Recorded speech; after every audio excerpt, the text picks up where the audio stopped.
In three, two, one. What is going on, everyone? Welcome to the FrameCast number 18. As you know, we're talking about a Warframe topic, and as you might know, Warframe and number 18 always coincide with greatness. That's why we don't just have Xeno on today. We also have Xandy on today, and we're going to be talking about a really cool topic. How are you guys doing? I like how you say, like, oh, we're talking about greatness, so we have to have more than just me. Cool, thanks. Oh my god, Xandy is disappearing. He is going down.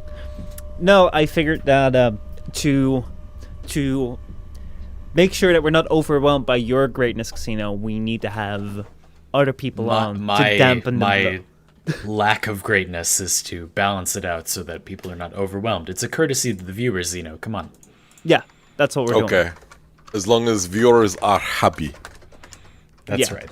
It's all about the viewers. That is the most important thing. Because having such a difficult time to manage the happiness of the viewers, we are talking about something which might not be so difficult. And that's Warframe. Warframe and difficulty. Is Warframe becoming too easy? It's a big question that I've been talking about for a long time, especially with the introduction of more and more Umbral format into the game, making builds with Umbral mods more and more readily available, which makes Warframes more and more powerful and not that more difficult things around. It's becoming a question of, are we not becoming too powerful right now?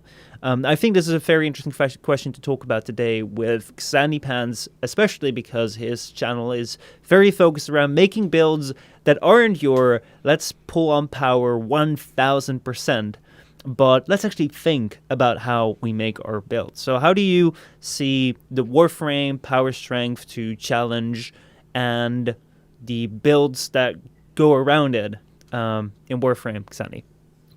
Right. Yeah, I mean, if the game is so easy, we ought to play it in a way that is fun without just focusing on completing it. We should focus on enjoying it.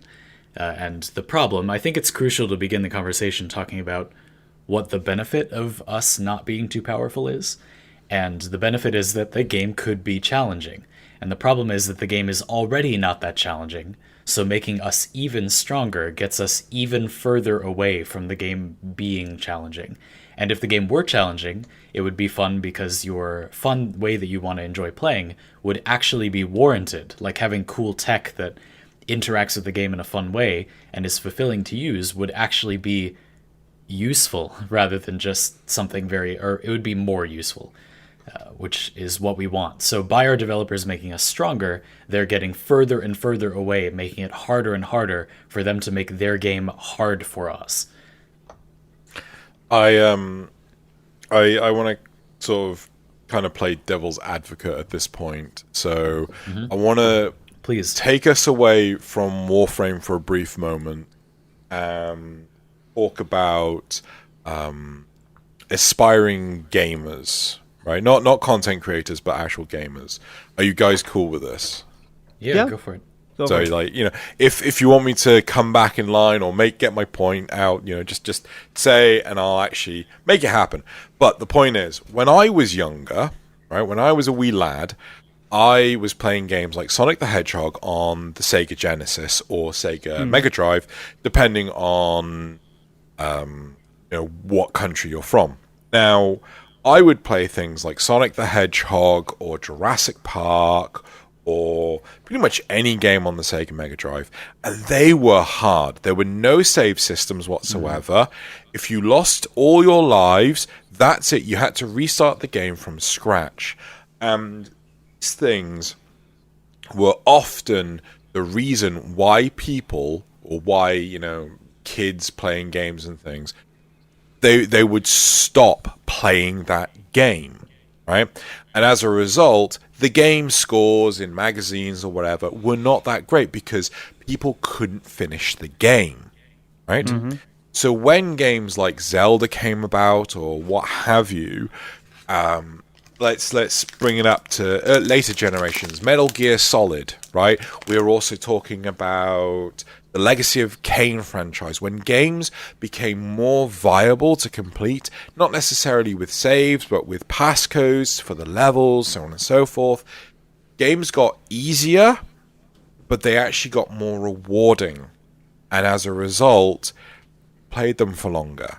And I think this is a trap that a lot of companies have fallen into, where, sorry, you've taken 2 steps, gotta autosave. You've picked up a tin can, that's a resource that everyone has bajillions of, gotta autosave. I can really appreciate that, what you're saying. When it comes to difficulty, I don't think it's the end-all be-all which people proclaim is the full force driver of fun within games, because I've been in that position as well, especially when I was younger, where I would be really turned off by games that were very hard from the beginning. I want to feel as though if I pick up a game, I can be somewhat adequate in it, but there is a challenge which I can overcome. If there's a challenge which I don't feel I can reasonably overcome, then it's not really worth putting your time into, and it's not really fun to do most of the time, at least for me. So I can really appreciate that you need to have a easy approach towards a game that can have a lot of people come in and have a fulfilling sensation, because it's not every single tenno of the 15 million people within that game that are going to be like you, like me, or like Xandy, that will from the start out look at every mod and see how it will synergize and then try to make it as good as possible. Like, you're going to have that improving curve, even with a lot more casual approach towards this game.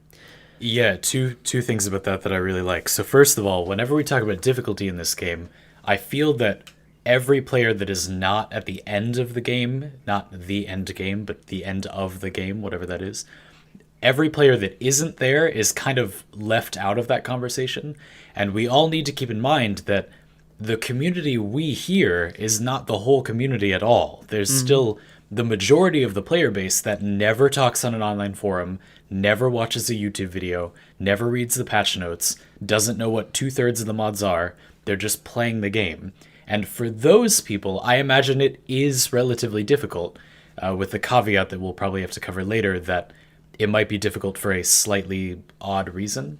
And the second thing I think is very worth noting is that not every game has to be difficult in the same way. Like, the goal of Warframe may not be to be hard, but that doesn't mean it shouldn't be hard at all. There's a sweet spot. And Xeno, what I took from what you're saying, I'm just old enough to have experienced some of this glory age of games that I think hit the sweet spot, where they were hard enough to be challenging and fulfilling, but easy enough that you could actually beat them at all.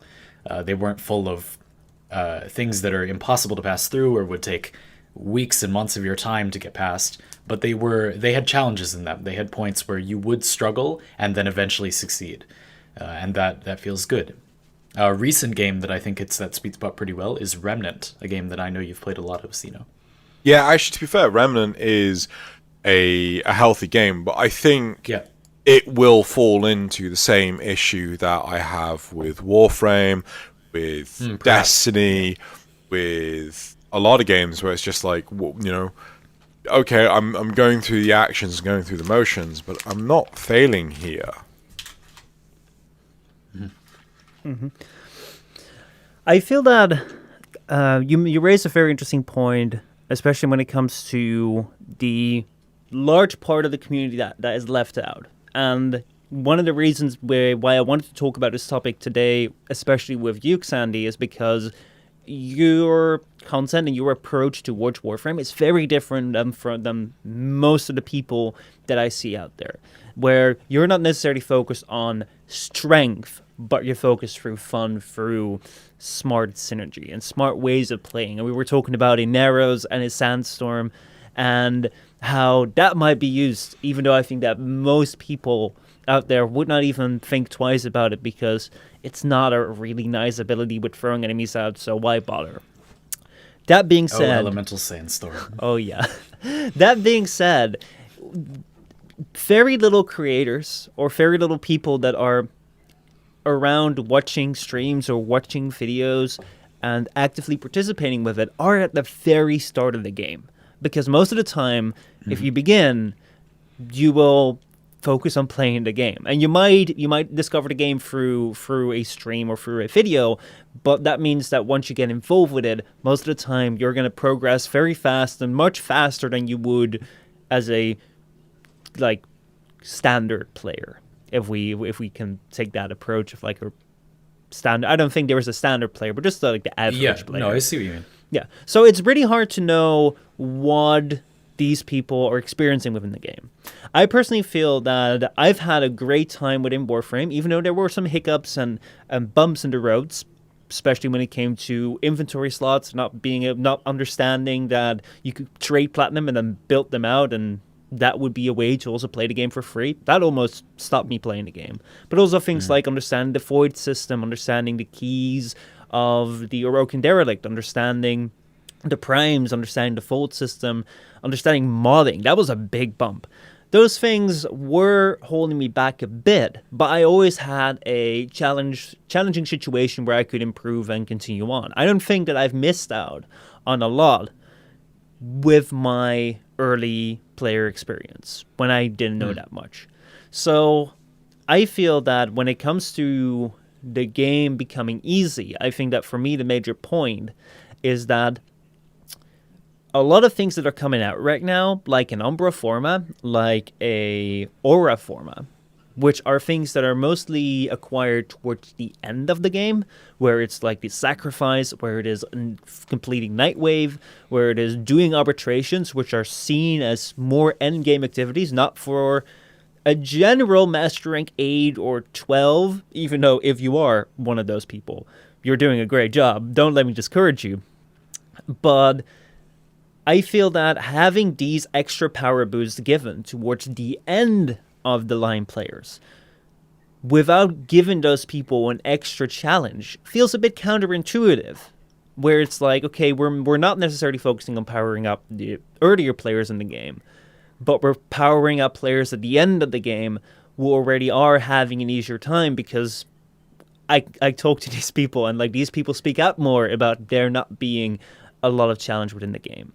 So how about those things? And yeah, I don't know. I've kind of run past the question now, and I'm trying to recover. No, I don't think so. I mean, I think one of the bigger problems is, it's two ways, where one, as you get closer to the end of the game and it gets less challenging because you're more experienced, you know what's going on, you get more power.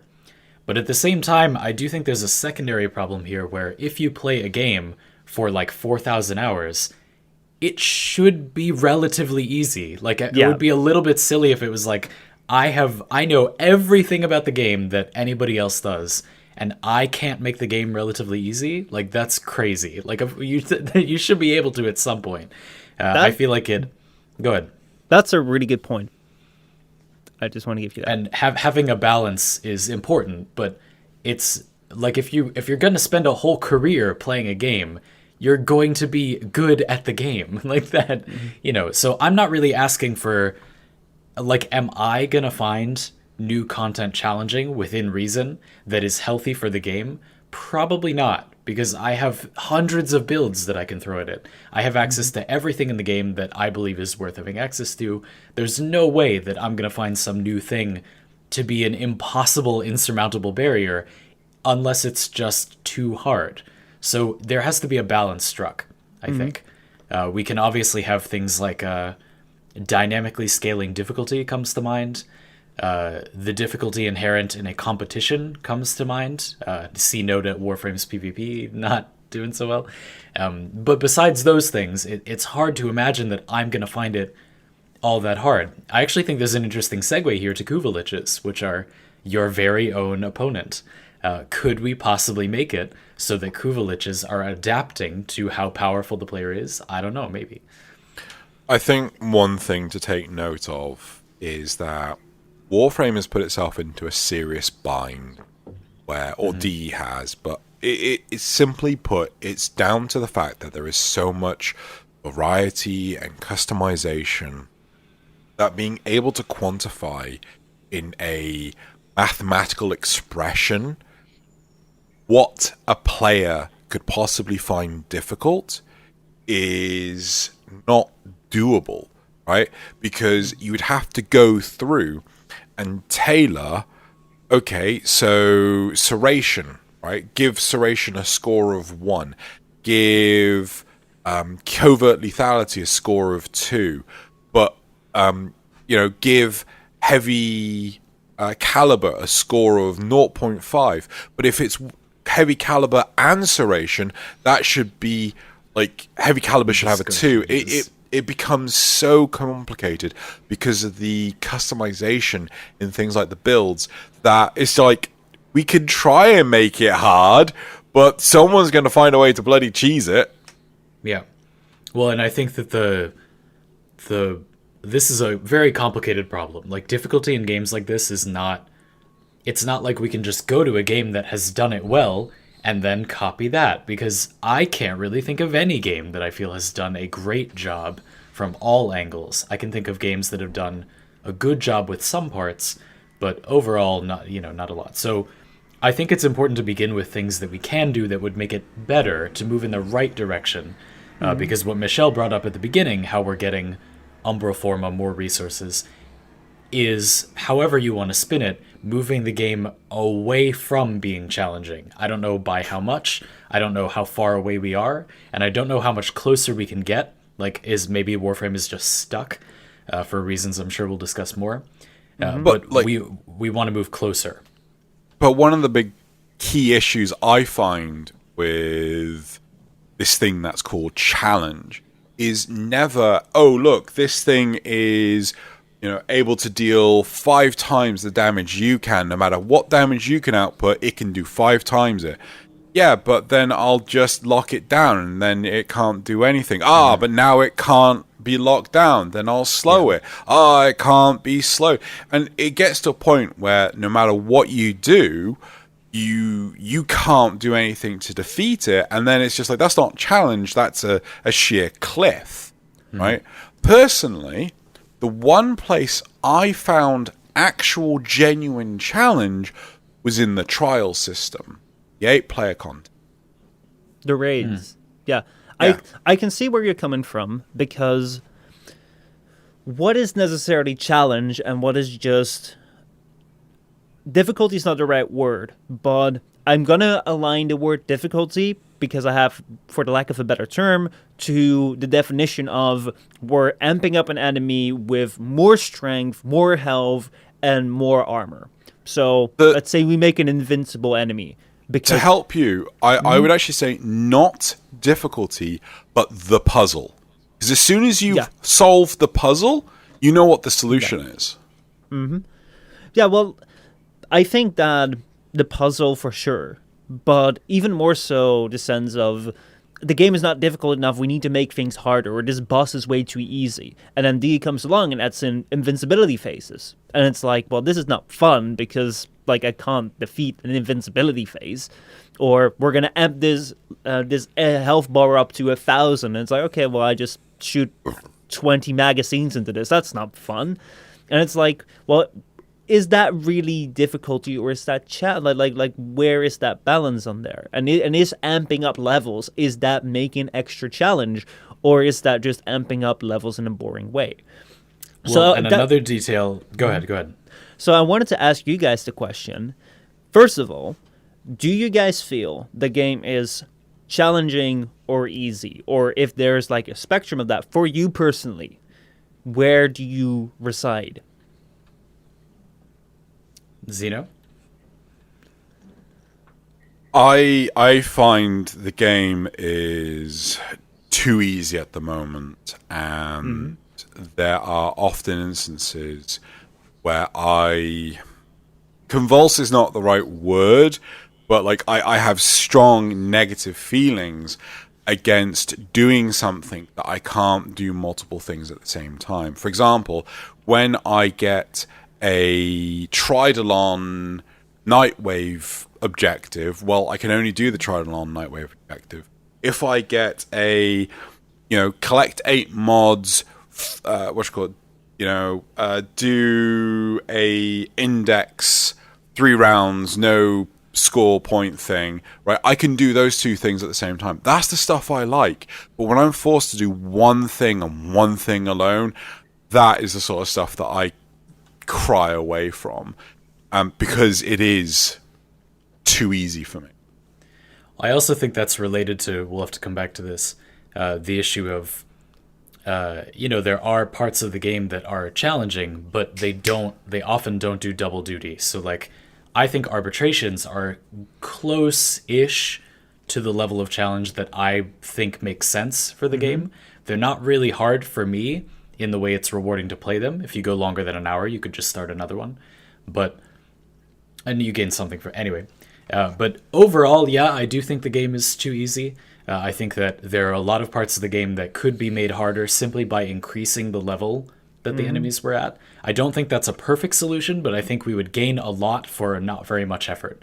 I think that if sorties went up 20 levels, I think that would be still very doable and meaningfully more challenging. And it would not be perfect, but it would be meaningfully better, and it would take like no time. I think that like the star chart scaling just slightly higher up to 50 instead of 40 would be, again, no time at all, and it would help. It would not be a perfect solution, but it would help. There are bosses that could get reworked. That would take a significant amount of time, so that's not perfect. I think the Rapala list is a like reasonable fight. I think Eidolons are a reasonable fight. I think these fights are not hard, but they're like around the right. I see Xeno shaking his head. It's not that I think go ahead. The Exploiter, is that the one I keep on? The spider. That's a fight. The spider. Yeah. The second normal. That by far that is the best fight in the entire thing. Yeah, so I like that fight too. I think that the Rapalist, Exploiter, Eidolons, I think are in there for me. Profit Taker is I'm kind of okay on Profit Taker. I think those 4 fights are approaching the type of difficulty that will work in this game, where it's a combination of having more damage helps, but is not the only factor in the fight, and the fight simultaneously does not rely on invulnerability phases you don't interact with. It relies on you do something about the invulnerability phase if there is one. I think those fights are approaching the right direction, but everything else I think is not quite there. I do also like the index. I think the index is a relatively appropriate difficulty curve. All right, so I think going back to the question that I posed you guys, we all find Warframe currently easy, more easy than challenging, like overall. Yeah. So then the second question, has there been a time for you personally where Warframe was challenging? If you you might be able to see where I'm going. I want to figure out if you had a time where you thought it was challenging. Let's see if we can figure out what exactly made that feeling of challenge. Because as Xeno said, doing one single thing now isn't satisfying him.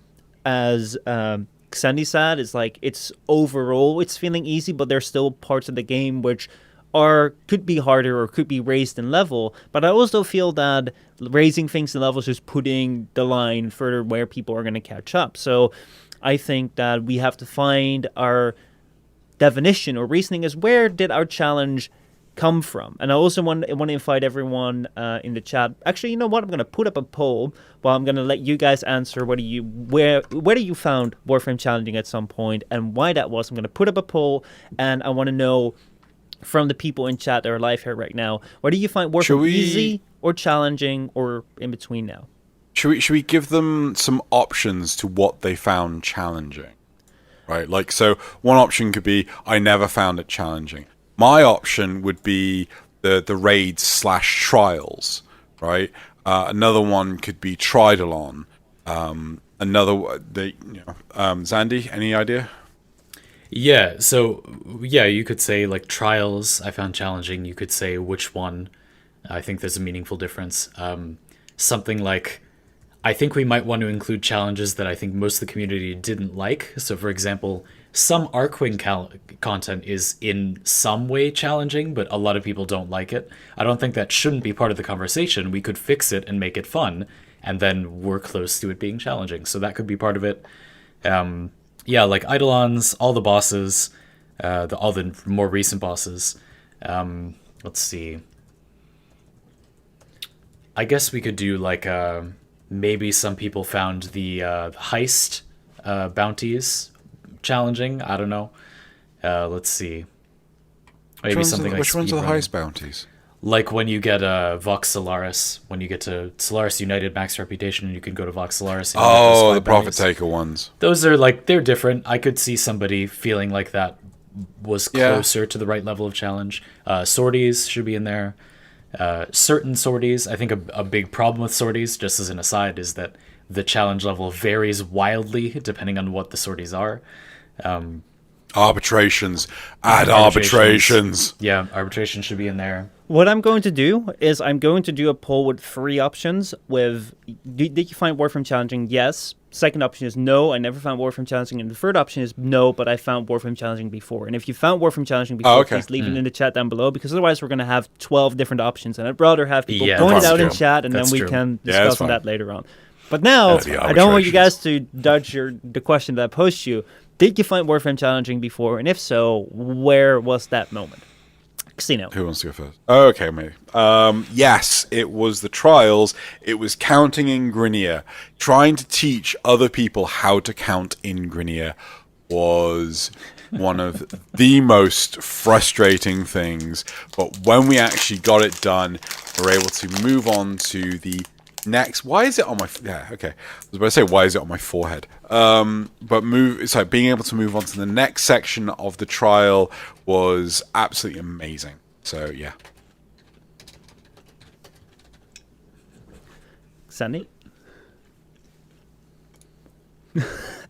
He's eating right now. Guys, type 1, 2, and 3 in chat if you want to select the options.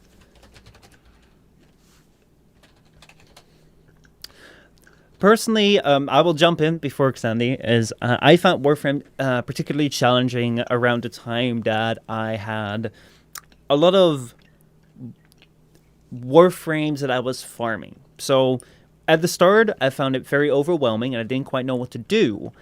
However, when I was finding my groove of getting prime Warframes, building weapons that I could find within the solar system, building my regular Warframes and farming for platinum for slots, getting mods and learning what they were, that was my time where I found Warframe challenging, because there were things which I wasn't aware of, like the Void.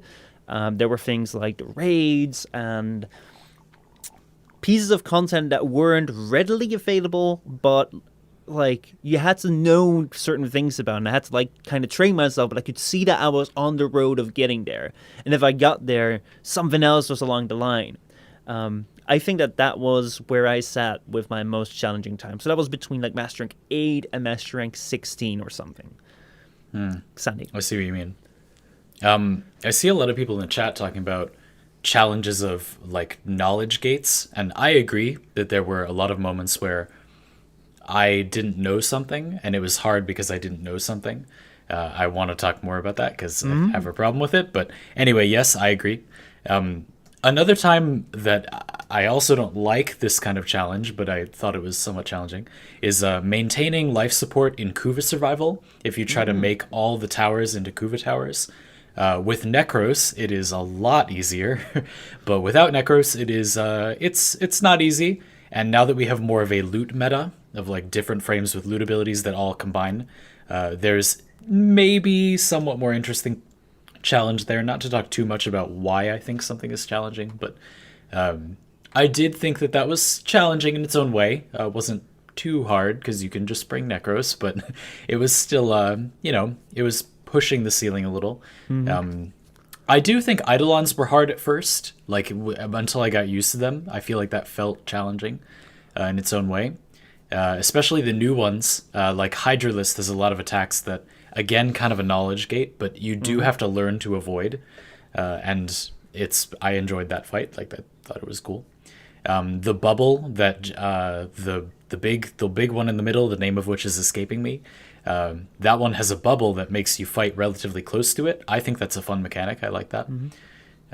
So there were some times, yeah.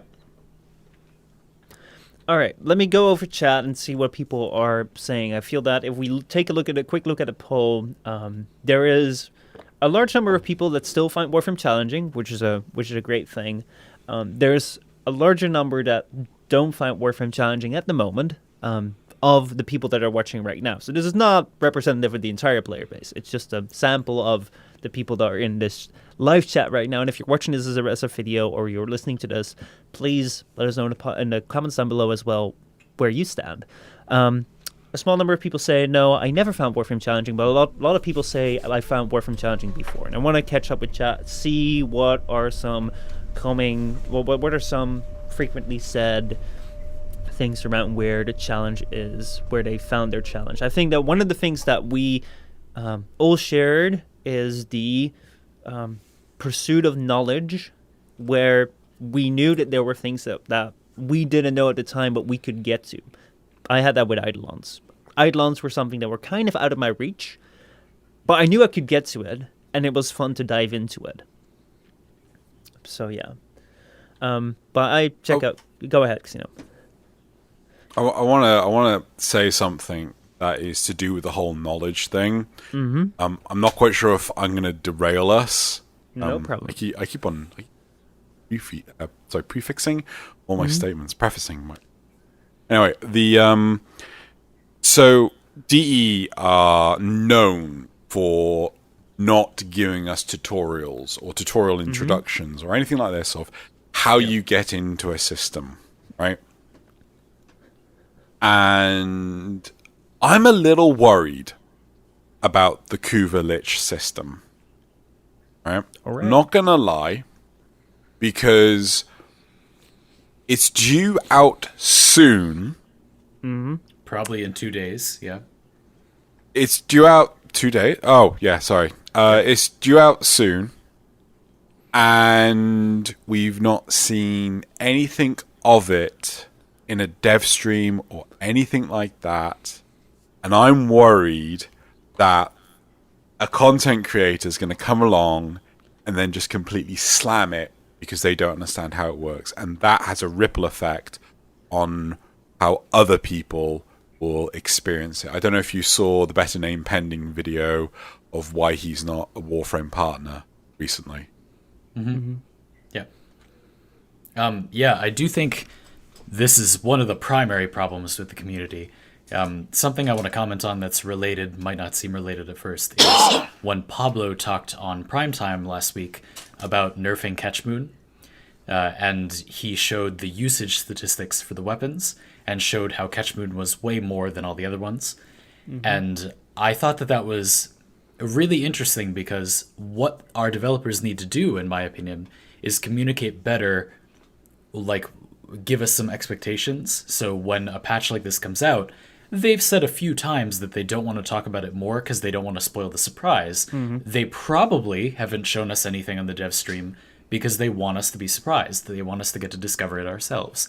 But I don't think that's clearly enough communicated to the player base. And I think that if it were, I'm not sure that's possible, but if it were, that I think people would be okay with that. And they would say, oh, well, that sounds cool. You know, we'll explore it and figure it out. And we'll get to enjoy this. As long as it doesn't make them feel like they have to not farm optimally, as long as they're willing to accept that, I think that could be fun to people. And I think the reason it isn't always fun to people, the reason we get videos like what Zeno mentioned, is because that's not accurately enough communicated. They don't say it enough. Likewise, I think that when Pablo put up his little segment on why he was nerfing Catchmoon, he explained the usage thing, but he didn't really explain what the benefit of nerfing it is. And it's not hard to explain. Like, the benefit is that you can use more different weapons without feeling like you're playing suboptimally. That's what it is. That's not going to be a benefit for everyone, but it's a benefit for a lot of people, and that's why they're doing it. And after Pablo got off, after not saying that, Rebecca and Megan talked about how they also use Catchmoon all the time, and they also didn't talk about, like, but I'm looking forward to, like, there being some balance there. So there's some question here of, you know, even I, as somebody who's explaining why I think it's worth doing that, don't really understand why. It's almost like they don't see an upside to doing it. And that seems silly to me, but it feels weird. So I do think there's a lot of moments, not even all to do with difficulty, although I do think the Catchmoon nerf has to do with enabling difficulty in the game. where if our developers could communicate more accurately what they were trying to provide us with as a gameplay experience, I think that would solve a lot of the problem. And I think, oddly enough, that's sort of our job too, as influencers in this game. We have the ability to help with that, but it's difficult not being the developers to help the developers directly. Because, like, for example, I would like to help with that. I want people to enjoy that about the game, but I don't know what they want. So maybe it's just a mistake. Like, maybe that this is just a bad choice. But if it isn't, I want to help. Go ahead. I really strongly feel that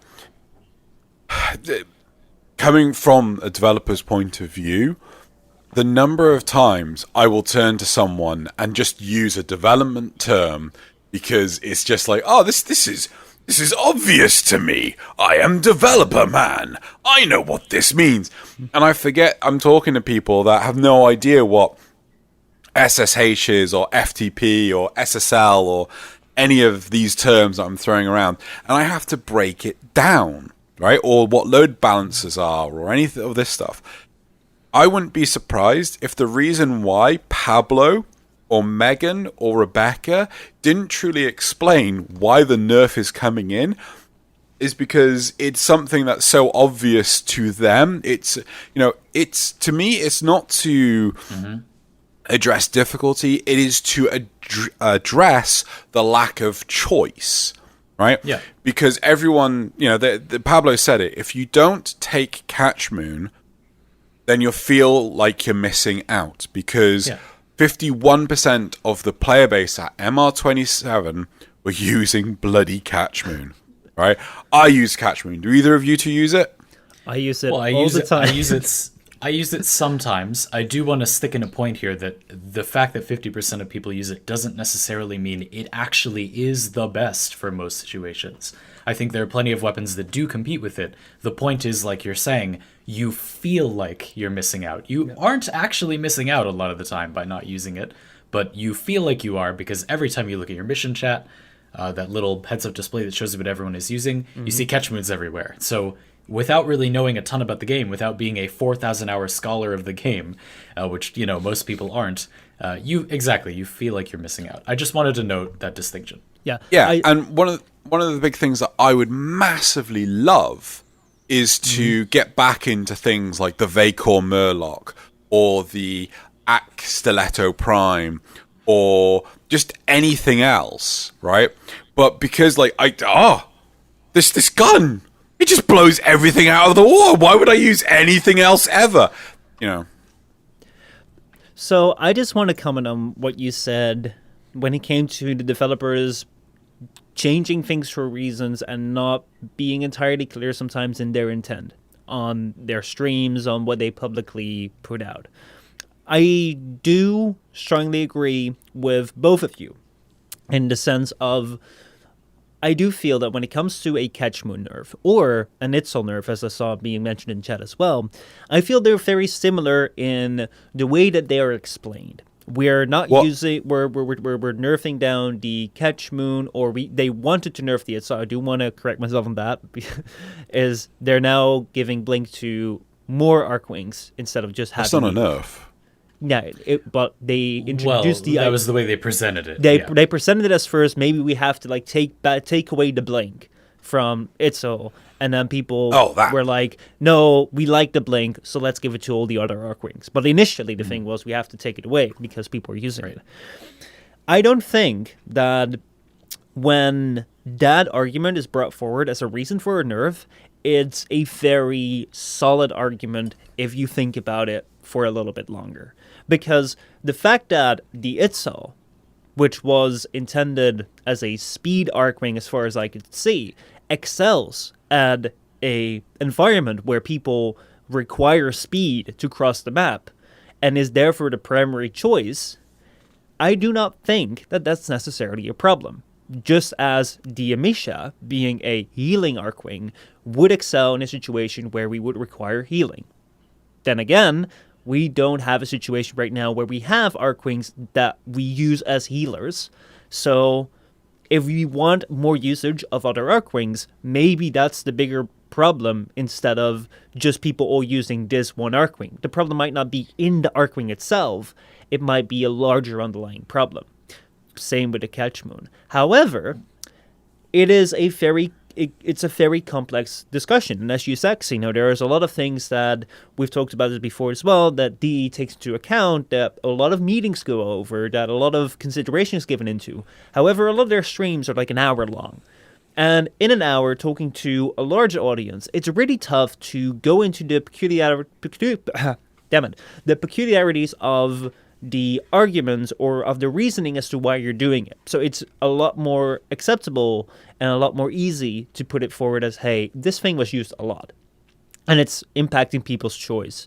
And we don't want one thing to just be used, because it's not a great environment if there's just only one thing that's being used by a majority of the player base. So I can see both of your points, and I do agree with them. I personally feel that an overusage of one thing shouldn't necessarily be a reason of nerfing, because it might not be in the thing. Go ahead. Part of the problem, though, is that I've seen, like, best case scenario is that you are allowed to take to anything in the game what you. I remember way back when in World of Warcraft, the only good viable tank in Classic WoW was the warrior tank, right? Paladin tanks were okay. They were crap DPS. They're primarily good healers, right? Then it wasn't until Wrath of the Lich King where really the paladins were properly balanced out to be a viable alternative to warriors, right? In all aspects, right? And, they had some healing as well, which was good. Likewise, with Warframe, I have seen instances where players would say, no, you don't have a primed continuity, right? You're not joining this trial. Get out. It's like, what? You do see that level of elitism. And I can appreciate DE trying to phase that out. Well, okay, so go ahead. So my question is whether you phase it out by nerfing a particular weapon. So let me just say that I do agree that I've seen situations where, like, let's say that we have this situation with the Catch Moon right now.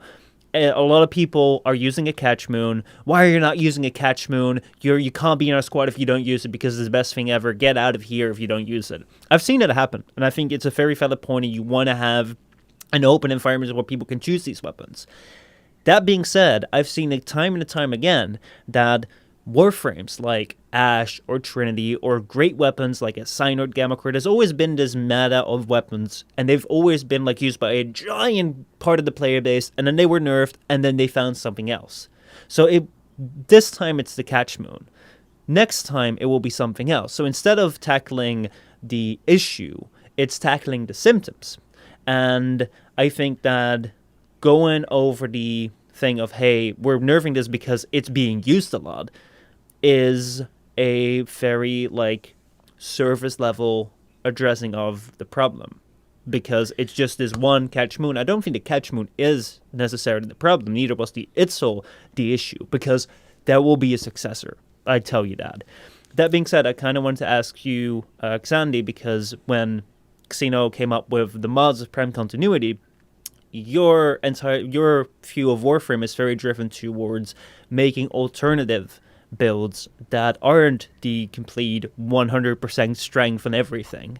How do you feel about this selection happening in the game? Are you encountering it, and what is your view upon it? So you're talking about the elitism with mods and gear? Yeah, because I want to quickly... Go ahead. Go ahead. Okay. I do want to quickly respond to the thing you're talking about diversity. So I really like the point you made about,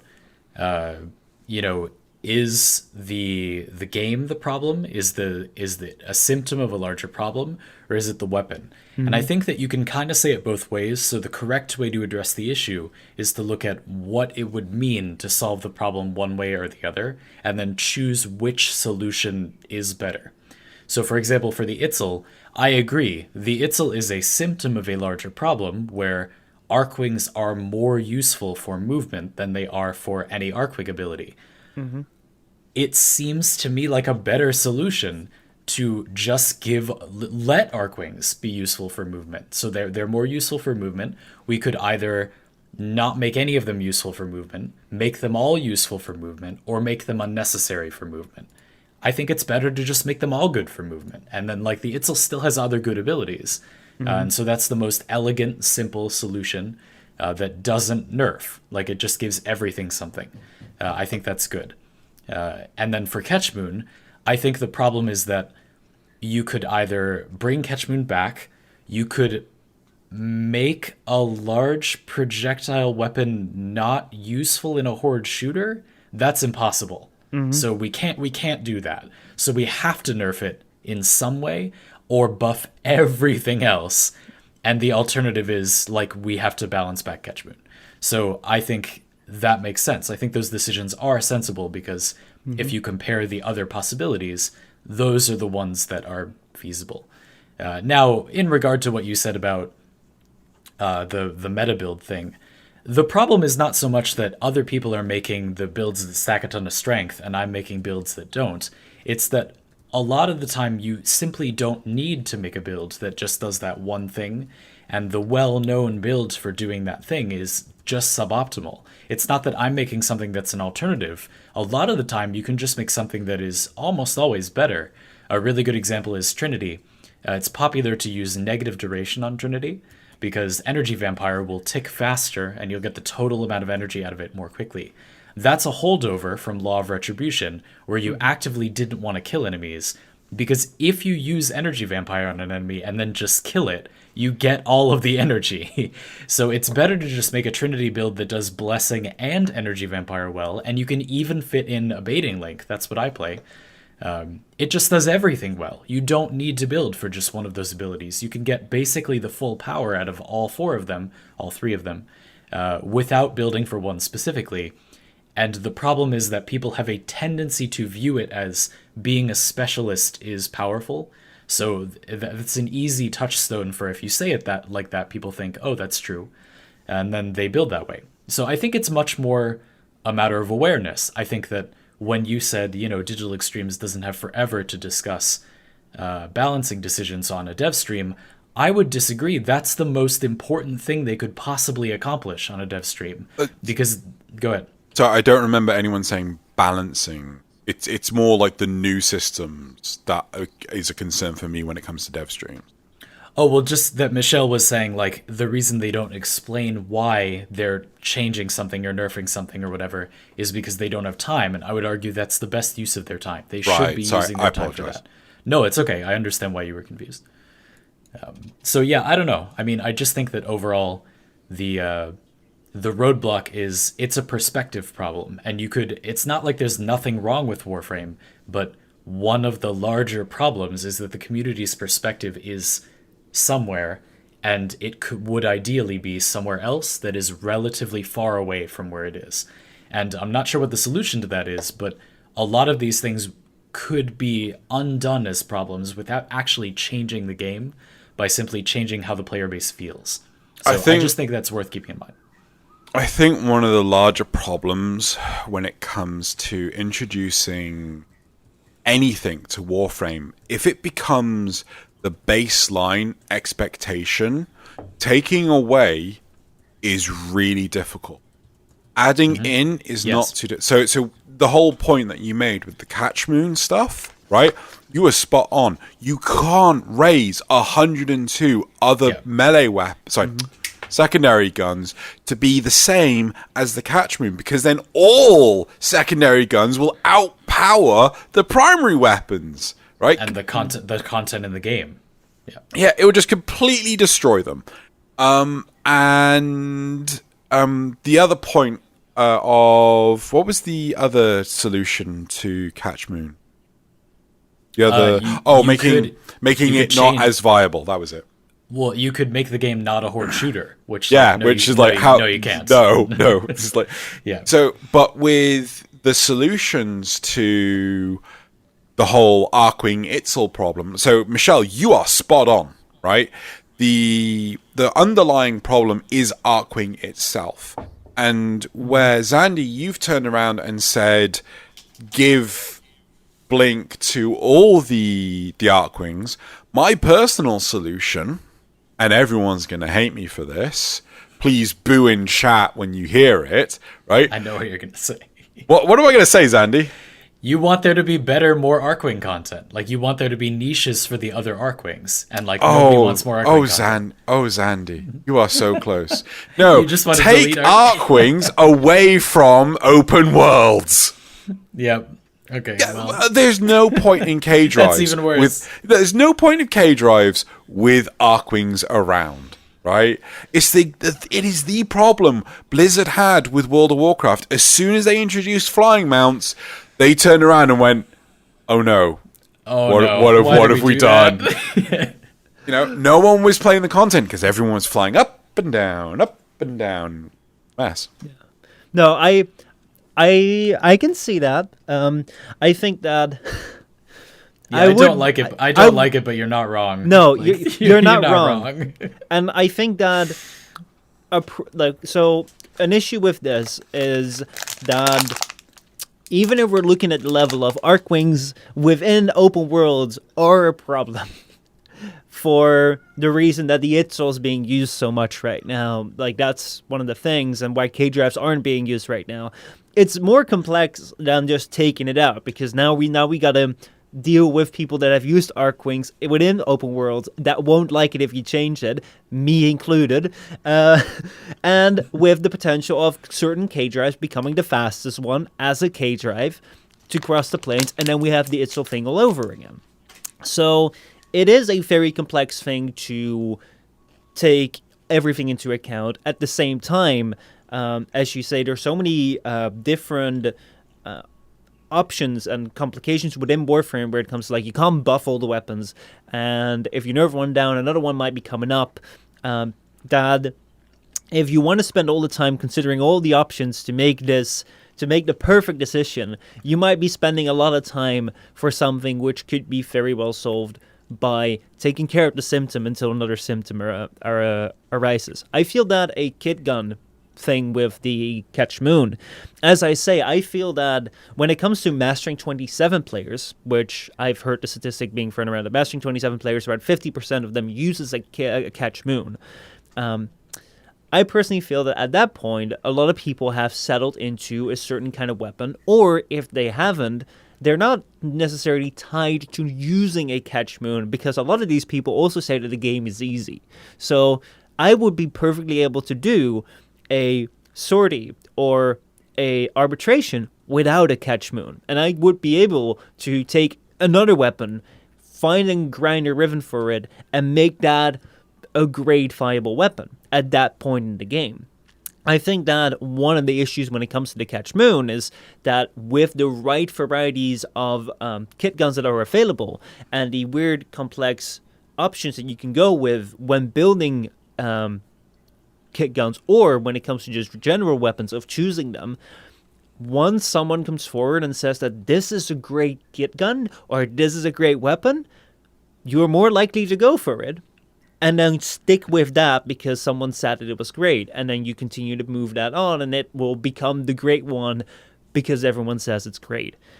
How do you counter that? I think that's a very complicated thing. Do you need to counter that? That's also a question.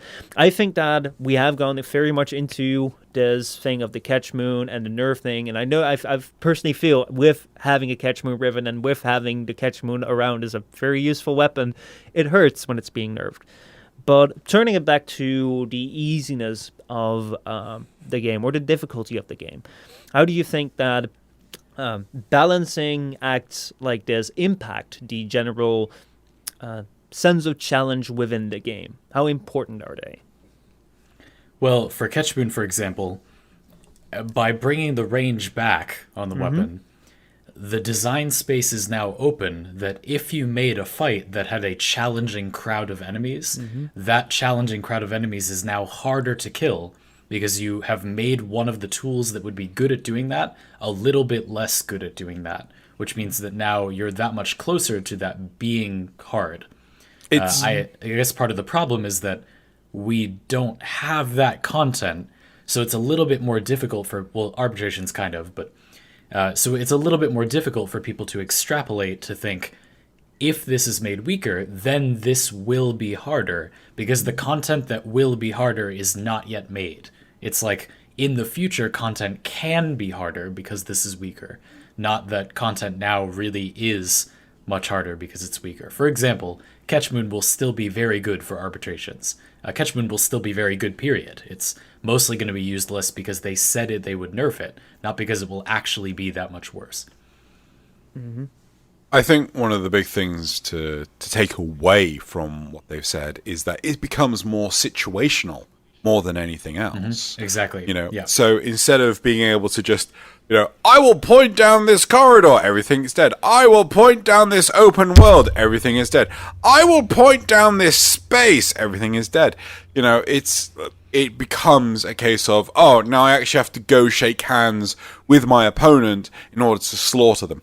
Like, you know, I always say, or I haven't said this in a while because I pretty much gave up on it, is, you know, one of the best aura mods out there is corrosive projection. Because if you could just eliminate armor, it doesn't matter how much armor scaling applies if there's no armor.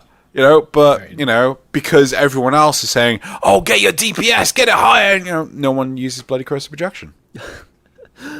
No, once you convinced me of that, I was blown away by why people don't use it. I see a couple of people talking in chat around the thing you mentioned with removing Archwings in open worlds, and one of the main problems that they would have with it being this large open world, we have to travel a lot. I think that is a perfect example of a large underlying problem where the reason that Archwings are being used, or the Itzel's being used over everything else, including K-drives, may not necessarily be that the Itzel is the fastest. Well, I mean, that is why people are using it right now, but I don't think that's necessarily the problem. The problem might be even more so that it's because it's a large walking simulator. It's just like walking from one point to the other, which takes a lot of time. Whereas if distances would be shortened and there would be use within combat to have a flying support Archwing or a skating support K-drive, then other things might show up in a better sense. Yeah. Another thing you could do is make it so that the bounties are clustered, because the stupid thing is you go to the Pearl, you go to the Vault, you go to the Starport, you start a bounty there. What happens? It takes you back to the research lab. There are no bounties that are properly, you know, clustered together in Orb Valis, right? It's all, you know, even the Plains of Eidolon, it's all over the place, right? They are taking you everywhere, and as a result, you need your Archwing. You know, yeah, too right, chat. You need your Archwing to do that. I do not see a problem. I do not see a problem in redesigning the bounties to be clustered, and heck, maybe your Archwing can be used like once every 5 to 10 minutes, so you can fly to the location, you perform the bounties there, and then by the time you're done, you can then leave. And like, I'm not talking like, you know, oh, there's a kilometer space in between. I'm talking like maybe 100, 150 meters in between. I can see that. I think we're going to face an issue with Archwing pulling that out. And I think that one of the reasons that Archwing was introduced into the open world was because Archwing system wasn't quite in the place that they wanted it to be. And like this, it brought Archwings back into the popular vision, because I think more people are using an Itzel right now than they would have if Archwings were never in place in the open worlds. Which brings me to something that I read out, that I saw in chat, and I want to point this out to you guys before we move on to upcoming things like Railjack, how Railjack and the Ku Village, we touched on Ku Village briefly, but I also want to go into Railjack and the Ku Village, how these upcoming forms of content might be a solution, or it could be a solution, or it could not be a solution to the challengingness of Warframe. But before we do that, one of the things that was being offered was that maybe the problem, or maybe a big part of the problem of the challenge within Warframe is the lack of finish of many aspects. Earlier on, at the start of the podcast, you brought up, Drew, that Warframe has become very widespread. So it's really hard to find the particular difficulty within Warframe. Where Warframe used to be at the start a very linear approach, as linear as Warframe could get, there are a lot of different activities that you can do right now, including but not limited to arbitrations, to sorties, to open worlds, to hunting, to fishing, to fashion, and also to Conclave. And all of those things are different branches within Warframe, which could be difficult to a lot of players. Not every one of them being difficult to a lot of players, but people could be very advanced in doing missions and doing arbitrations, but they might be very limited in their progression within Conclave.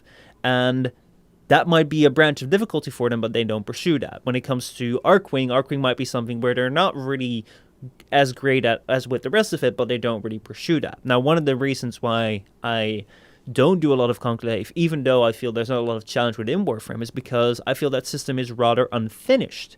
It feels as though I really don't like the matchmaking system on it.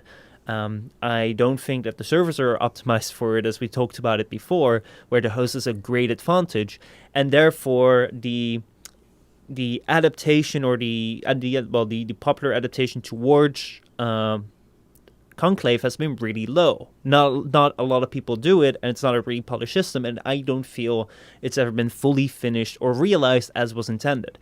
As with a lot of systems, including, as you were mentioning, with the open world, where there are large segments of the open world in Fortuna or the planes that we're not even using in most of our missions. So, do you guys feel that finishing is the lack of finish plays a part within the lack of challenge within Warframe? And would you, if they were to finish up certain aspects of the game that are now out there as floating branches, would you come back to one of those branches if they finish it up, and would you then maybe dive into, like I would, Conclave? I think the simple answer to that is hell yes. I think if they're to improve on anything, I think players would come back, right? I mean, Archwing got me sold, right? We'll improve ESO. Yeah, no, I'm there. I'm there for that. We'll improve arbitrations. See what it is. Oh, no, it's good. Okay, come back. Improve. I think no matter what, if they readdress anything, players will come back to it. But I think depending on the severity, complexity, the depth of the change determines how long people come back for. I think another part of the problem is that it's kind of just buying time unless the change contributes to the larger part of the game. And the reason I think Conclave is kind of stuck is that categorically it's not going to help the rest of the game in any simple way. I'm sure you could contrive a situation where it would be related to the rest of the game, but overall you're kind of not helping the rest of the game to lift the whole, as Steve said. You're not doing that by improving Conclave or PvP in any way, whereas, not to self-plug, but drift frame content is actually somewhat related to other parts of the game. You can use it for farming. It's useful as a form of competition that employs mods and frames that you normally use. Not all, but a lot. So that could help a little bit more competitions like that. And when you have things like, reworking the ESO drop tables, which they said they're going to do at some point, hopefully soon, Blazing Step is a cool ephemera that I want, but the drop chance is 1 or 2%. I'm not going to invest time in farming that when I know they're going to change it to 5%, at some point. So there's kind of also a counter effect where until they revise the content, you're disincentivized to play it because it will either get better or become even more obsolete as time goes on. So the cost of playing it now is high because you could just wait till it gets better or wait till it becomes irrelevant. And that lets content languish where otherwise it might not have. I'd be interested in more index tweaks. I think the index is fun. I would like more index stuff. There's not particularly a reason two are to not do that, except that it keeps the content relevant. Like, updating these things regularly is good. The same way they update Riven dispositions. It would be nice to see that content that is a mainstay in the game and is working out remains fresh and relevant, and if they have to rotate mods out and rotate mods in, then they do so. So I don't know. I mean, I think it's good to update the content, but I think there are types of content, sorry Michel, but Conclave, that are not wise to update, at least not soon, without a better plan, because they don't contribute to lifting the whole. Whereas there are other types of content in the game that definitely would lift the whole and allow more opportunities for difficult content that has what Xeno wants, which is the ability to farm multiple things at once. No, one thing that really surprises me is that we don't see anything for Rathum. Like, there's no Nightwave stuff for Rathum. Like, why not? Yeah. Rathum has really been left in the dust. It's gone. Even though it was placed as like the Grenier version of the Index, like these two things were very close to each other in terms of like the relative intent behind them. But the Index has been getting some updates and is in Nightwave, but Rathum is gone. And they even have some parallelism waiting to happen where Rathum is, if you do it a certain way, a competitive endo farm, and the Index is a competitive credit farm, and you need the one to use the other most of the time. So that would be lovely, wouldn't it? If it was like it's easy to understand, you have the Grenier thing where you farm the endo and the Corpus thing where you farm the credits, but they're not doing this enough, which is what I've been doing.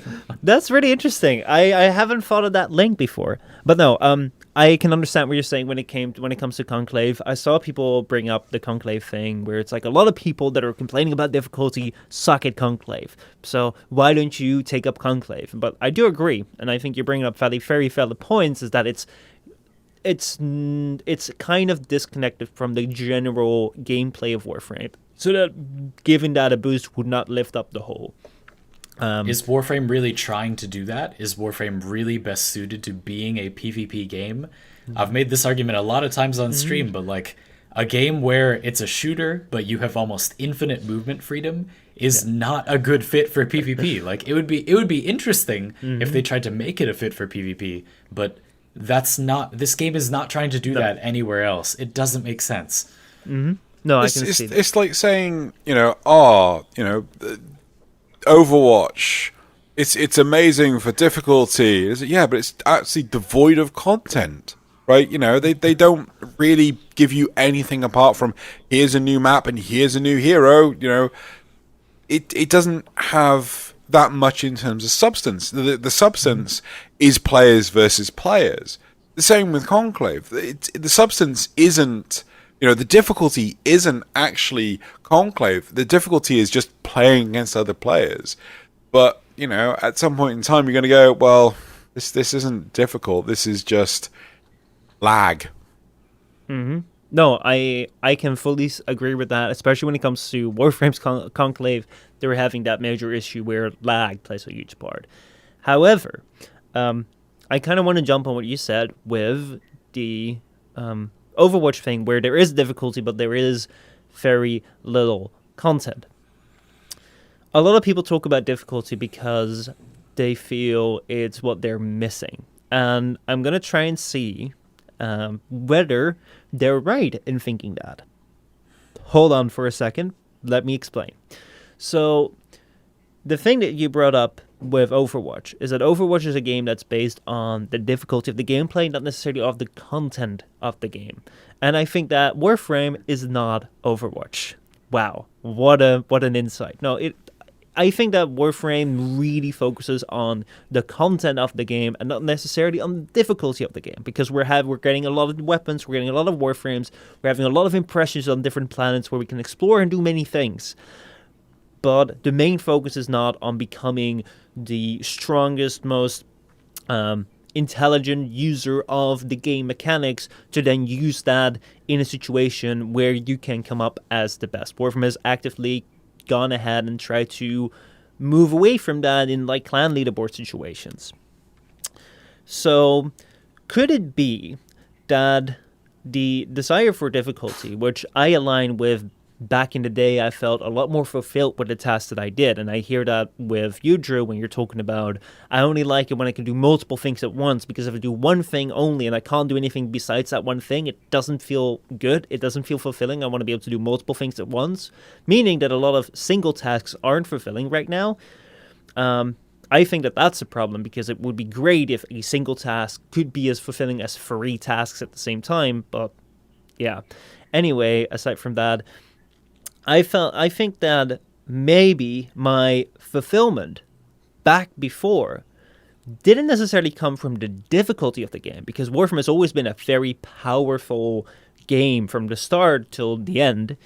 Maybe it came from the amount of content that I could still explore, and that content would lead me to new places where it would still be rather powerful and would never really be so difficult, but it was the content that drove my challenging interest within Warframe.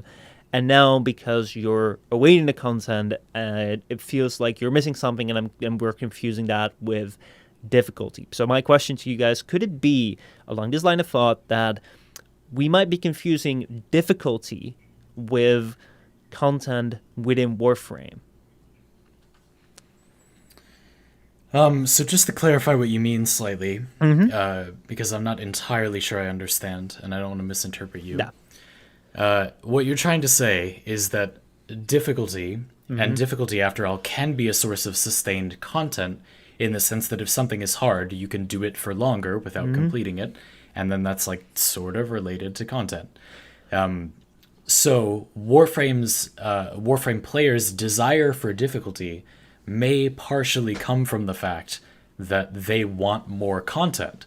And indeed, people constantly complain about there not being enough content. This kind of game can never have enough content. And so is it that difficulty would be a way to force multiply the content that we have? Okay, Is so that what you mean? not necessarily. Not necessarily. I want to make sure that we're on the same line, and then I'll give it to you, Drew. I want to suggest that our desire... Okay, so first premise of that difficulty can be a replacement for content is something that I think we can all agree on. And that's where games like Overwatch are based upon. They don't have a lot of new content at all, but they have a lot of difficulty because of the PvP style.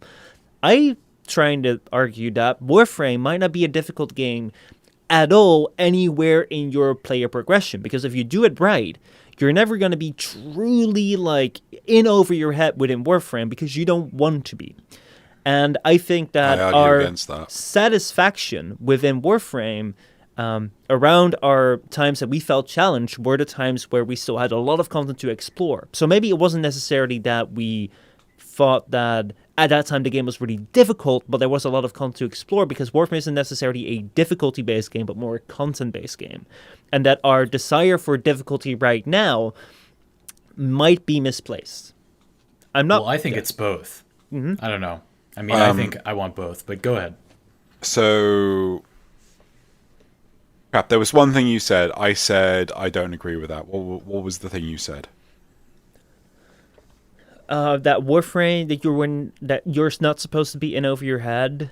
No, yeah. So if you play it right, you won't be in and over your head, right? If anyone can genuinely tell me, right, the first time they encountered the Stalker, they weren't face planted into the floor, right, by the Stalker, you know, you can only have done that with someone else at your hand, because, like, the Stalker is there to just completely and utterly hand you your ass at the start. I completely get where you're coming from, though. I don't think difficulty necessarily means content, but at the same time, I think that a lot of what the community wants is content, not difficulty. I hear so many times the number of people that say, I want endgame content. In all honesty, they don't want endgame content. They just want more content. So Sure. I want to... Right. Well, I mean, the thing is, Warframe's never going to get to the end of its life cycle. Yeah, no, you know? I know what you mean. Yeah. But I want to ask a poll, right?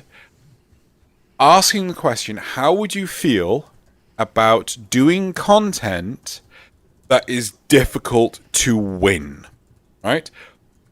There's only one mission in the entire game where you have to lose, right? Which is part of Glass Gambit, right? And people detested that, right? They hated it with an absolute passion. So what if there was a boss introduced into the game that you needed to do 50,000 DPS before you could do any damage to it, right? You know, so it will more than likely just, again, face plant you into the ground. Would people be satisfied with content that is difficult, that you are going to struggle to beat?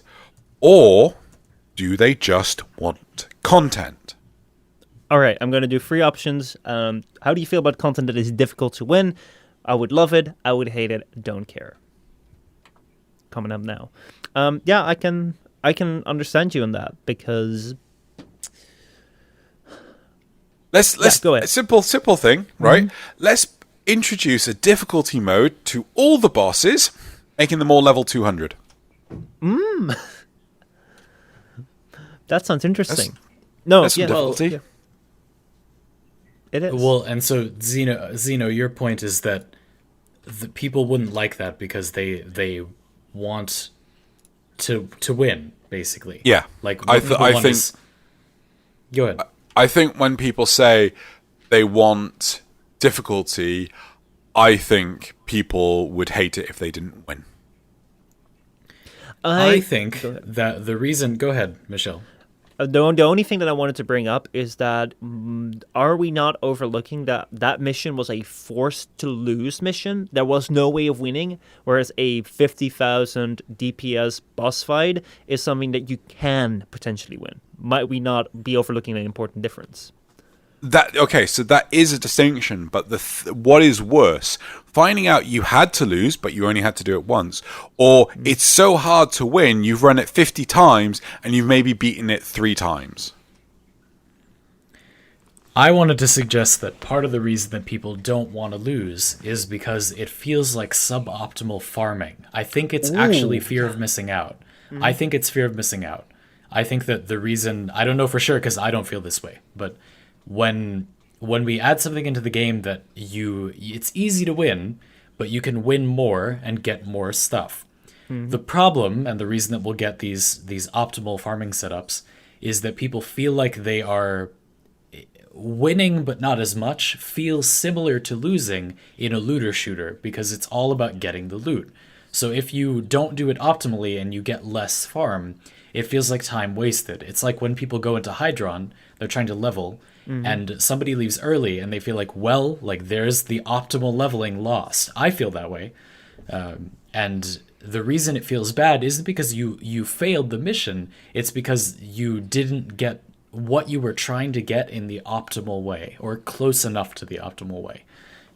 I think that is part of the problem. I think it's more about getting the thing in a way that is optimal. I think that you touch on a really important point there.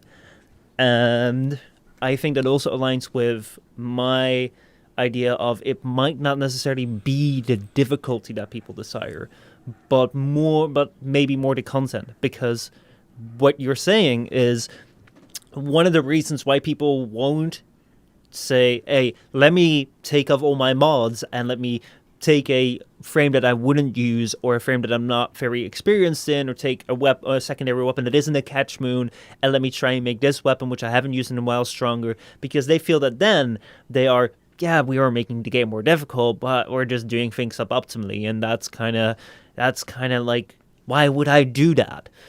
And I think that at that point you're talking about, well, the thing that you want then is not things to be difficult, but you want to be at your best to grab new things in the most optimal manner, which is new stuff. You don't necessarily want to have a difficulty in acquiring things, or because we're a looter shooter.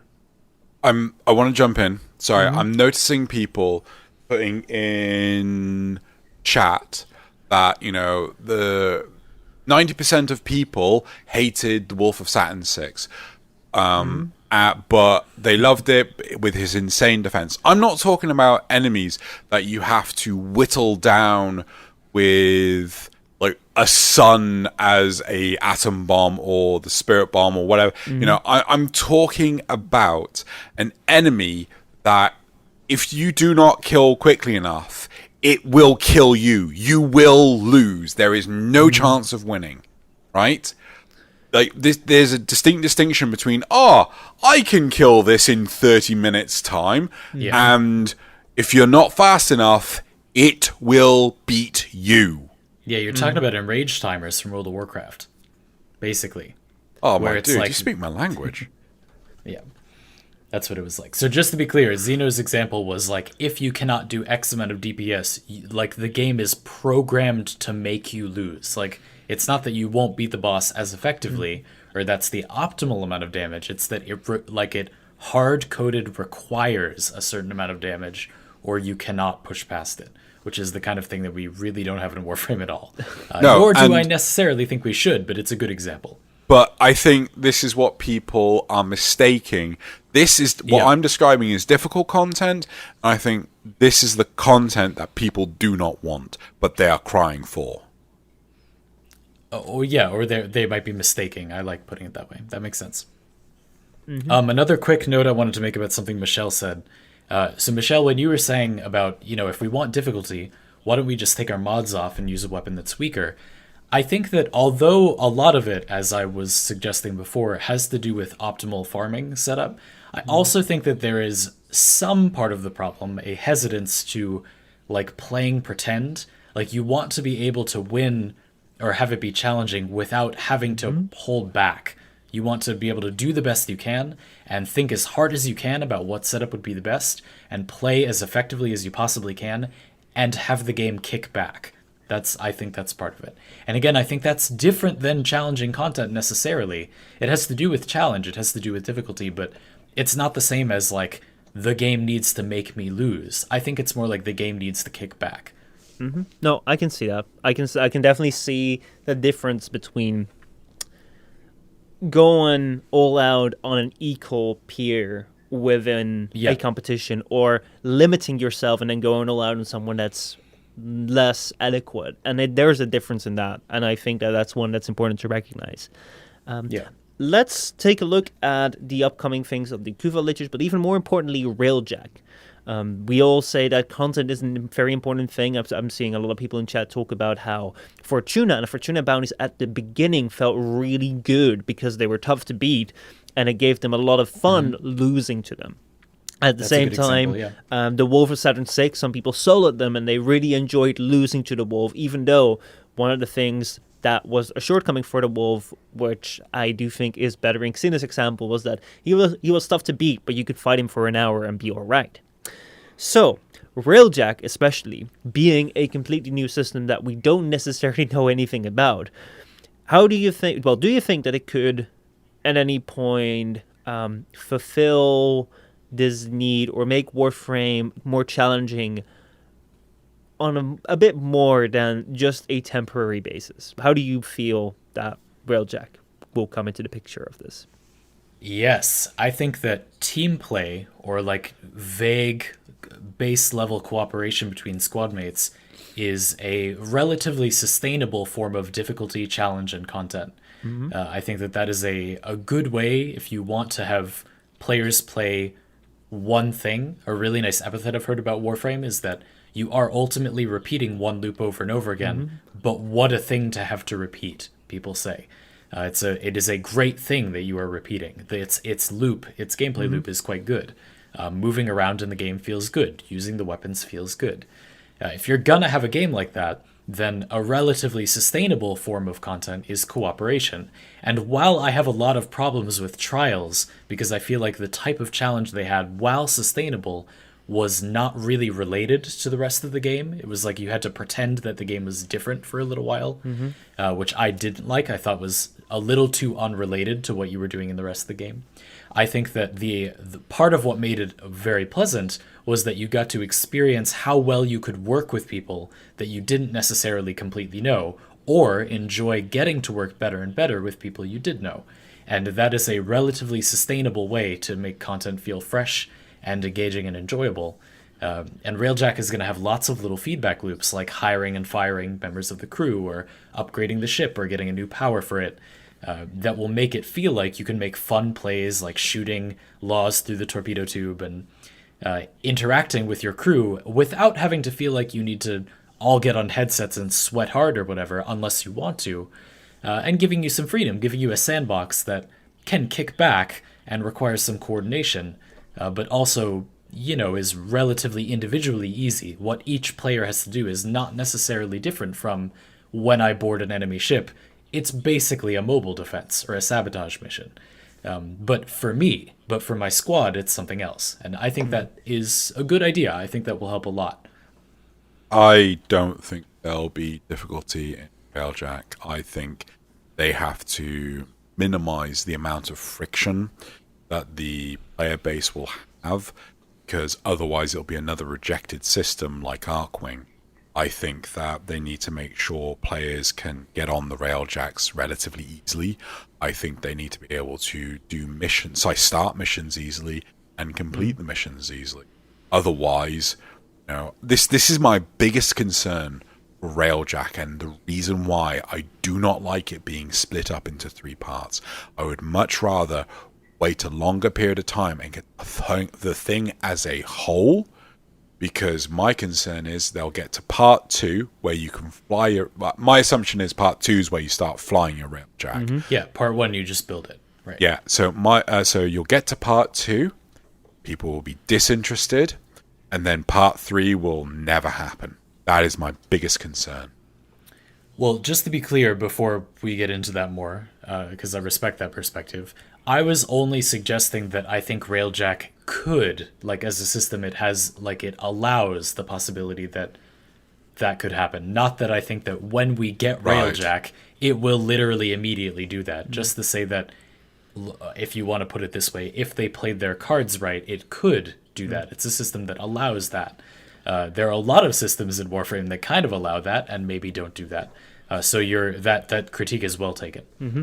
One thing that I think, because we all saw the TennoCon reveal with Railjack, where they had that, I'm just going to call it a trident, the beta team, the fishing team, they slammed the flag in the ground saying, "We are here, ready to take any missions from our friends in our friends list."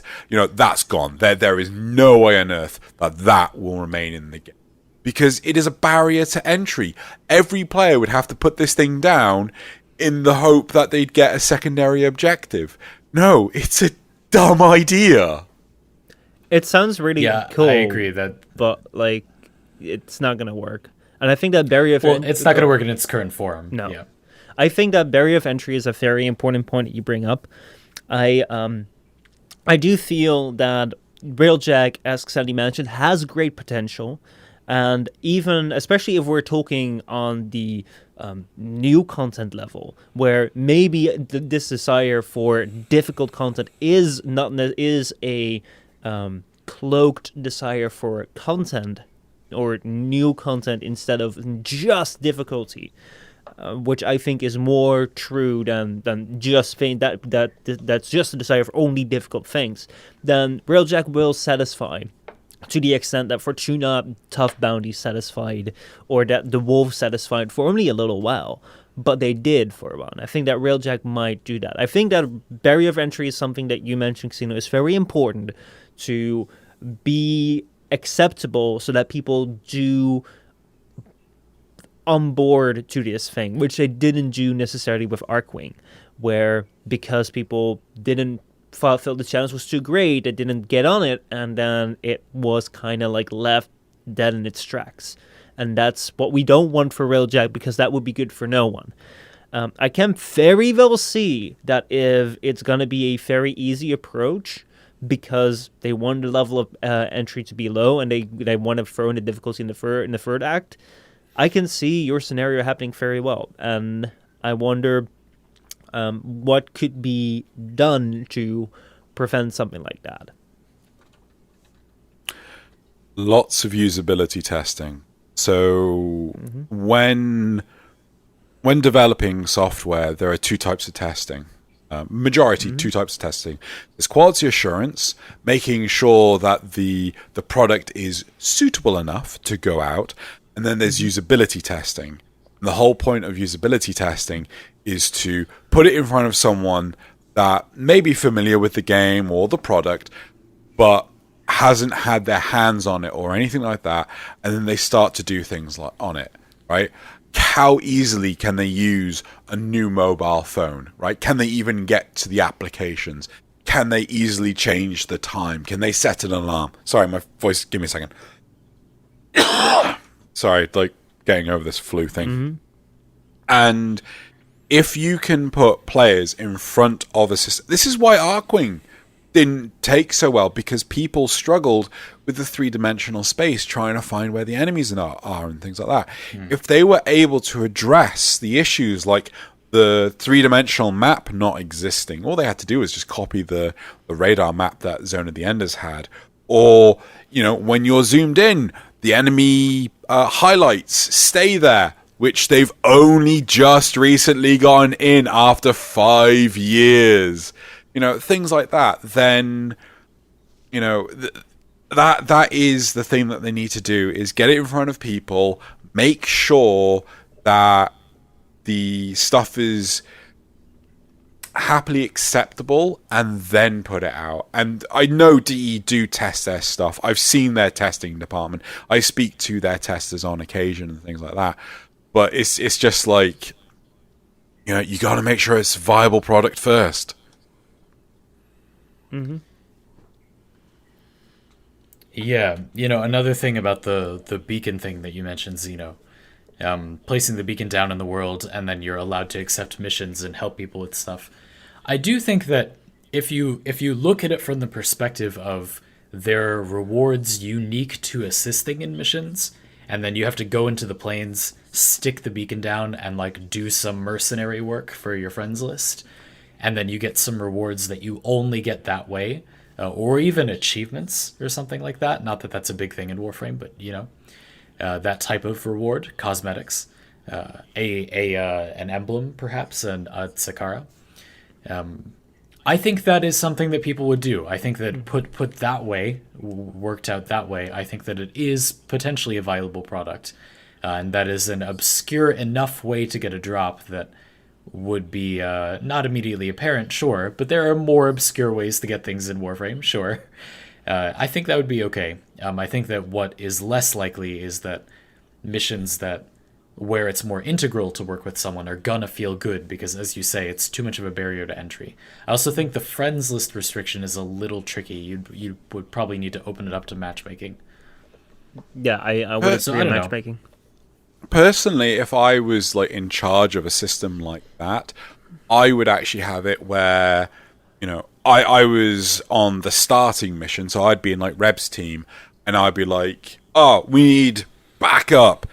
You hit escape, you hit a button, send out signal flare like you do in Monster Hunter World, and then it would systematically go through, it would just randomly pick friends or viable people saying, this person needs assistance. Do you want to assist them for extra loot?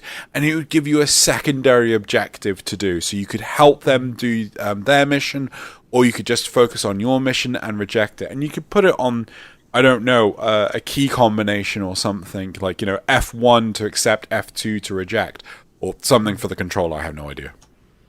Yeah, no, I see. You've turned it around. So it's that the people doing the mission that you would assist in are initiating the transaction, rather than the people that are not doing anything in particular, so that it doesn't require you to go out onto the plains of the Orvalis and not do anything, and then hope that something happens. Now, the concern I have with that is that for there to be people to match you with for the matchmaking, you have to have people that are out on the Orvalis and the plains not doing anything. The difference with your system is that they don't have to have deliberately gone out there to not do anything. I will point out, I'm in full agreement that it shouldn't be restricted to friends or clannies or anything like that, or alliance members. Maybe hierarchy, so try friends first, no, try it's clannies first, no, second, try, but don't restrict it. That's daft. I'm wondering whether this idea is not trying to push a ideal dream into existence at the cost of just like general usability of the game. That usability is not the right word, but I can't come up with the right word, so we're gonna go with usability. Let me explain what I mean. Like, the idea is that we're doing a mission here in the Railjack, and in order to make this mission go smoother, we need another team to step in and do something which will then interact with our mission. So the way that they proposed it is that you just have Tenno hanging out on the plains, and then, oh my god, they can go do something to help you. And it's like, that's the ideal wish. But as we say, it's like you would need to have a squad just hanging around the plains. It would be in your friends list. That would be way too much of a trouble. It could be on matchmaking. Well, if you want to make it run smoothly through matchmaking, an idea would be that if you were in your Railjack and you would need another squad, you could flag it down, or maybe even better, the system would flag it up for you that you need help. Because, I mean, everyone that's going to be in there would need help. And then it would search out for a random squad doing a mission on like a Grenier tile set. That's say doing a capture mission, and then gets a secondary objective from the Lotus saying, hey, Tenno, we need, another squad needs your help. Would you please sabotage this core for an extra reward? Like, that would be a very smooth integration of having this secondary objective that people can take up and then complete, and then once it's completed, then the shield disrupts. That could be a potential solution, which makes things way more streamlined. But at that point, you still have the problem of, if it's a random squad, then which squad would it be assigned to, and what if they reject? Will you continue to search for other squads? Because, I mean, like, do you really want someone's mission success to be dependent on a completely random squad? At that point, you could say, no, we don't want that to be. So one rejects, it could go to another squad because there's a large number of matches going on. And if that's the approach they go into, then basically you will guarantee that every time that thing will be completed. Then you can guarantee that every time someone will do that, because someone will take up that objective. And at that time, it's like, well, if so many people are served with this extra objective, why wouldn't their mission of sabotage, just sabotage, not be sabotaging the core so that a Railjack ship can go through, just like survival is to help another operative? So I think that at that point, maybe we're just trying to push this narrative in this ideal world to make things really complicated just for the sake of making it complicated. Yeah, that's fair enough. I see what you're trying to say. Like, a robust enough system would essentially make it a moot point. Like, it's always going to happen if you make the system robust enough. Yeah. And if you don't make the system robust enough, then you're stuck, because if it's actually helpful to have people help, and then they don't help, then it would be annoying, you know? I remember when they gave the example that they were taking down a shield generator, but the shield generator was going to be really annoying but possible to take down without help. So either you always have help, which means there's no point in there being the help system, it's just a part of the mission, or you don't always have help, and some of the time the mission is really annoying, so you're stuck. Yeah, I see what you're saying. So, I think that we shouldn't look for Railjack to be our holy grail in solving the difficulty issue. I think that we've made great progress in looking at whether difficulty is the sole thing within Warframe that people desire. And I don't think it's the sole thing that everyone that says they want difficulty, that's the thing that they truly desire. I do think that it will help people, because even if it's going to be a low barrier of entry, it's still going to be new skills that people will have to learn. So it will satisfy them. I really hope that it's not going to go the way that Drew might see it go in the worst case scenario. I do think that they've opened themselves up to it in a free act scenario, but we will see. I do want to jump back to the title where it says, is Warframe becoming too easy? We've talked about the easiness of Warframe, whether people feel challenged in Warframe, whether we have felt challenge back in our timelines when we were growing through the game. But we haven't really touched on whether the game itself has progressed over time in becoming easier and easier and easier, because that's what the title implies as well. Not just is Warframe easy, but has it been difficult and is it growing easier over time? Do you think that, not looking at your personal progression, but just in the general sense of the game, so regardless of what level a player is at, do you think that the game overall has gotten easier over time, or is that more of a personal experience? It's really hard to objectify yourself out of it, but try as best as you can. Sorry, are you asking whether or not a person would find it easier the more they play, or are you asking whether or not DE are producing easier content for starting players to jump in on? Well, just whether latter, the latter. So whether DE's actively has made their game, intentionally or not, easier over time. So if you just look at the general game, whether 5 years ago it was way harder than it is now. Of course, like not so drastically, but whether it has become the game itself, not just from like a player, but just like the game itself, has it become easier? Yeah, so if we pretend that I was at the level of the gameplay that I am right now for all the time Warframe existed, is it harder now or was it harder back then? I think it's harder now. It's very hard to say, but I feel like arbitrations, for example, Kuva Flood, content like that is harder. And I'm also going to add a little bit of a caveat that the things that used to be harder, it feels to me were more like knowledge checks, and the things that are harder now are a little less like knowledge checks, it feels. And so I do think that it's interesting that you started by talking about Umbral Forma, Michel, because I feel like even though we have been given stronger tools, now that I look at it from that perspective, I don't actually think our tools are that much stronger than they were before.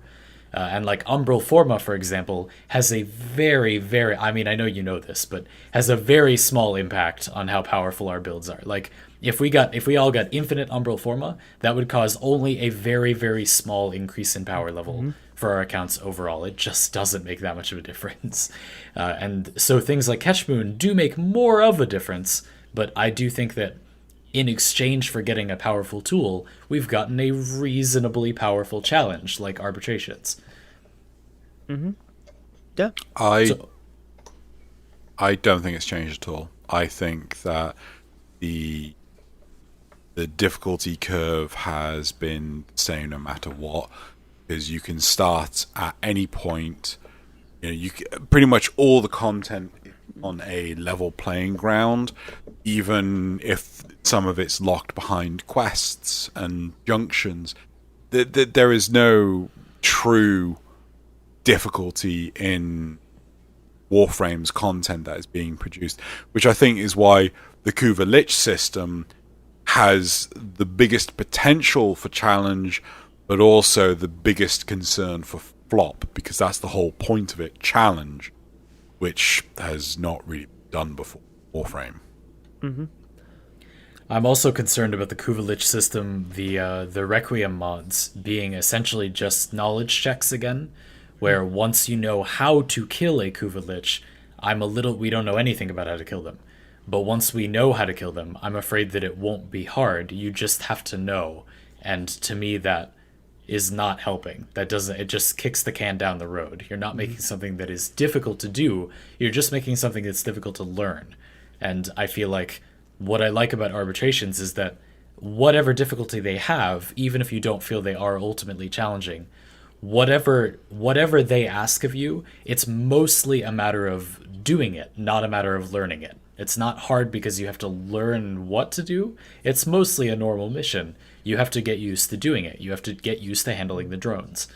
And that's a kind of challenge that I think is more sustainable. And maybe this is my personal bias, but I also just think is more fun. No,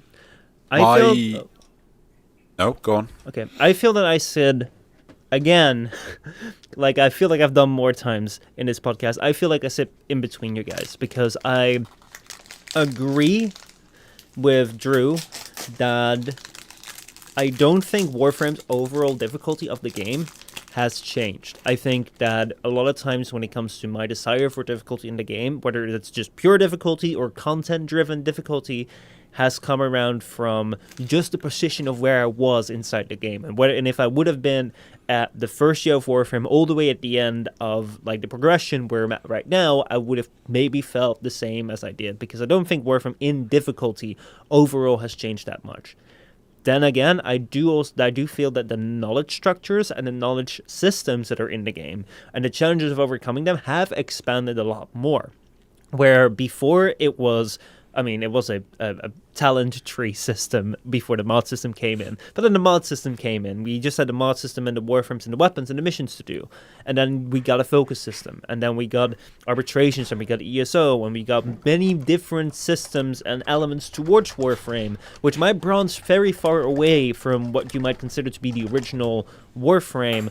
But I do feel that there are things that are to be reckoned with and are things that you can learn, and in that sense enhance the difficulty of the game. Maybe it doesn't make it more difficult overall, but there is more content and more things to explore and to enrich your knowledge of the game. So I think I sit in between you guys in that.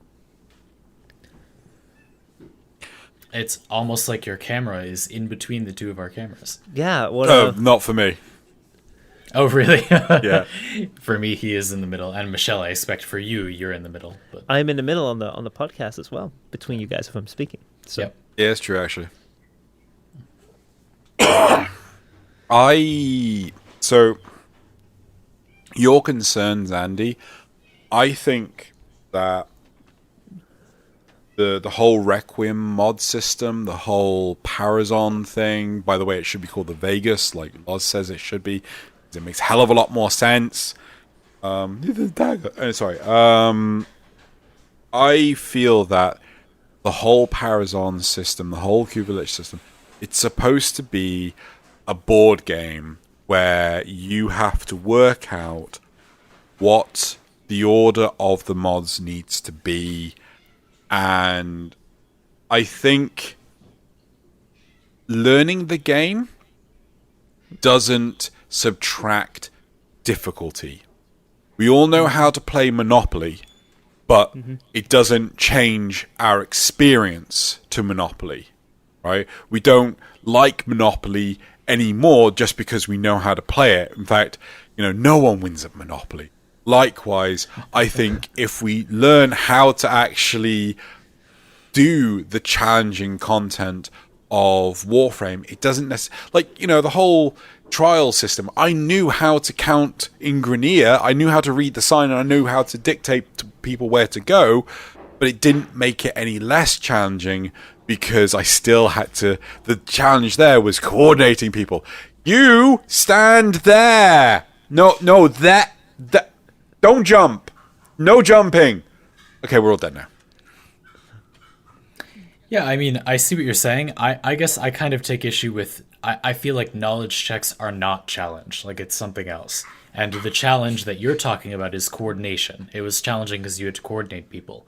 Even if you didn't have to teach them how to count in Grenier, it would be, in my book, as challenging. It just also wouldn't have a knowledge check. I feel like there are times when I feel like talking about needing to learn something makes it challenging or adds challenge. But I feel like for the purpose of what you're talking about right now, it might be helpful to say that just needing to know something isn't what I mean at the moment by challenge. I mean, like, it is mechanically difficult. And the problem there is that if something is sufficiently knowledge requiring, it becomes challenging because you need to juggle those things in your brain. So, for example, like at this point, when I set out to make a video about a whole loadout in Warframe, there are so many things that it has become very difficult to keep it all in mind. It has reached a critical mass where the knowledge check now is challenging because human beings just don't easily maintain all those things in their head. So I don't know. I mean, that's a lot to untangle. I appreciate that example. I think it's helpful. I do want to jump in on the mechanical difficulty that you're talking about, Xandy, because I can really appreciate that. I really appreciate your videos around around taking a lot of things into Warframe into consideration, and then finding new ways to synergize, to play with builds, to play with the givens of the game in a way that is more challenging than if I were to just go out and throw on like the standard mods. And I think that if we could find a challenge wherein such a knowledge or such a requirement of mechanical difficulty was required, then that would shape up to be a very extremely fun difficulty for the likes of you, me, and maybe Drew, or a lot of people here in chat. Maybe not. I don't know whether that's particularly up your alley. I know that it would be up my alley because I really like investing myself into this. However, one thing where I think this runs into a obstacle is that it has a really tough time taking the level of entry into consideration, where in order to have things adopted, as you point out yourself, where this amount of like keeping tabs on all the knowledge that you need to have of all the different things is already a challenge of itself.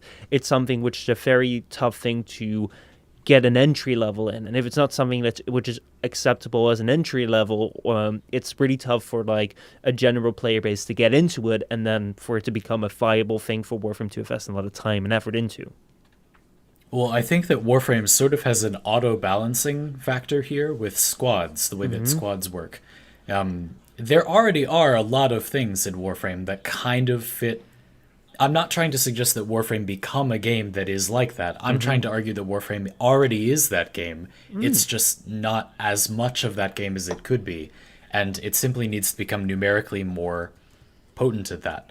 Example I would give you is survival. So we talked about Kuva survival with Necros before, and Necros helps you with Kuva survival because you can make more of the life support capsules into Kuva capsules without needing to consume them for life support, since you get more life support capsules from Necros' loot. And you can bring more loot frames, now that loot abilities stack again. You could bring more loot frames, perhaps all loot frames, so that you get as much life support as possible, and that will help. But with each frame that you add, it becomes less necessary to have another, to the point that if you have a player in your squad who's a public player, doesn't know about that at all, and is just playing Chroma, where they set and forget their second and third abilities, that's fine. In fact, the marginal benefit of having a player like that has gone up, because you already have so many loot frames. So Warframe is a game where, the way the game's currently designed, there's a lot of room for people to not enjoy juggling a lot of buildcraft, and also to enjoy juggling a lot of buildcraft. And those two things can be useful in the same mission a lot of the time.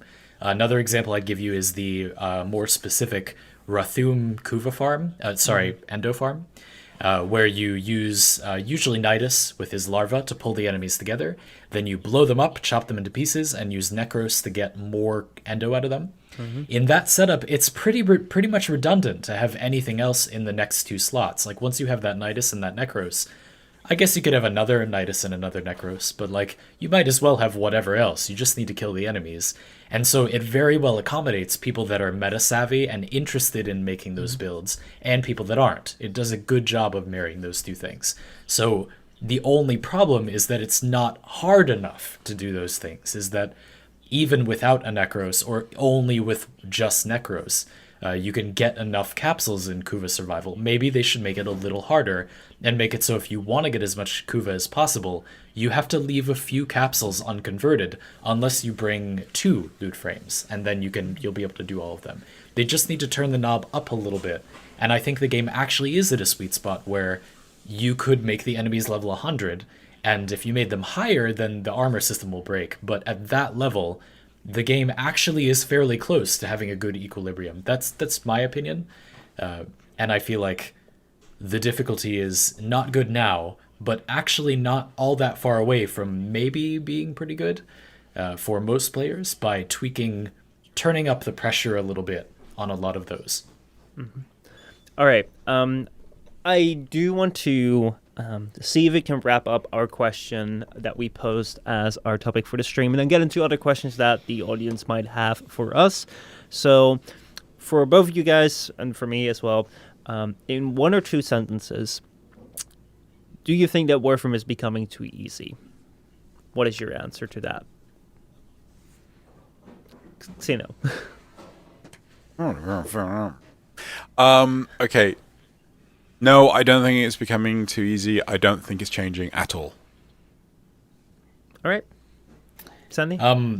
I don't think it's becoming too easy. I do think it's getting harder, but I don't think it's getting very much harder. I think that the more meaningful change is that the difficulty is shifting a little bit toward mechanical difficulty and a little bit away from just like a knowledge check.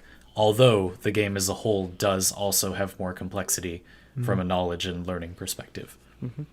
I'm also going to say no, because I think that difficulty in this sense is very perspective bound, and the perspective might not necessarily always be clear on what that difficulty is. I do think there's places in Warframe where they can improve, but I don't think that it's so severe that Warframe is becoming too easy. That's interesting, because free notes and pretty resounding notes.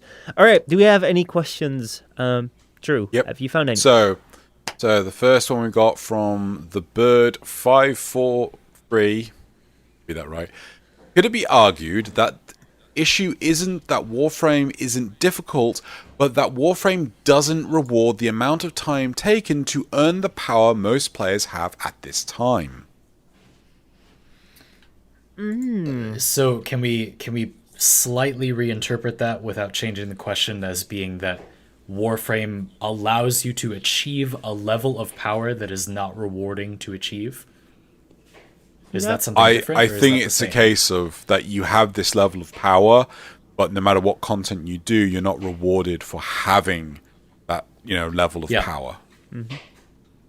That's a way to put it. I think it's less about making missions that are just harder and maybe more about allowing you to be even better at missions. Sure. ESO is a odd, not great, but early attempt at that. Where if you kill more enemies faster, better, that is how you do better in theory. That's not how it turns out at all, but like that maybe is an early place where that's being hit upon. No, the lantern fight is like that. Yes. Anyway, okay. I thought that was a very enjoyable one. I haven't liked actually that. done that. It's got a lot of problems. It's not perfect, but that is a place where that is a factor. It's beginning to approach that. Yeah. Sorry, Zito. Rick7 asks, how many thousands of hours do each of you have on your accounts? And does that affect your ability to answer the question about challenge, because 10,000 hours is mastery of a subject? Because Okay, so I think many hours that do you where it comes from is if the general rule is like if you spend 10,000 hours on something, that's generally a rule of mastering something. And if we've spent thousands of hours upon the game, does that not make us to some capacity a master of this game and does influence our ability to judge the difficulty of the game? Yes, I think that I have 2,000 hours of playtime in the game, and that does really affect my ability to look at the game. And yeah, it's a very subjective thing, which also why I think that perspective is... difficulty is perspective bound. I do think that it's very possible to still provide useful answers to this question, even though we have that situation. But does it require us to keep that in mind? Yeah. A couple of times throughout this stream, I've said that as someone who plays the game basically for a living, it's not really fair for me to look at my perspective and say, well, the game's not hard for me, so it's not hard enough. It's like, well, I would certainly hope it's not hard enough for me if this is my job. It should be, I'm hopefully good at it, right? I think we've been acknowledging that throughout. But yes, does that make it difficult? It certainly does. Arteria Faith asks, would you like a system like FGO for matchups or cards in Warframe? I have no idea. Huh? Okay, wait. Send me this question because my thing bugged out and I had to refresh. Send me this question because I play FGO. What is FGO? Would you like a system like Fate Grand Order for matchups or cards in Warframe?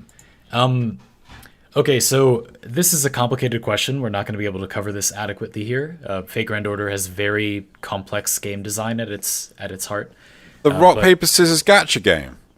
So it has like a system that resembles rock paper scissors, like multiple different rock paper scissors matchups, and we sort of already have that.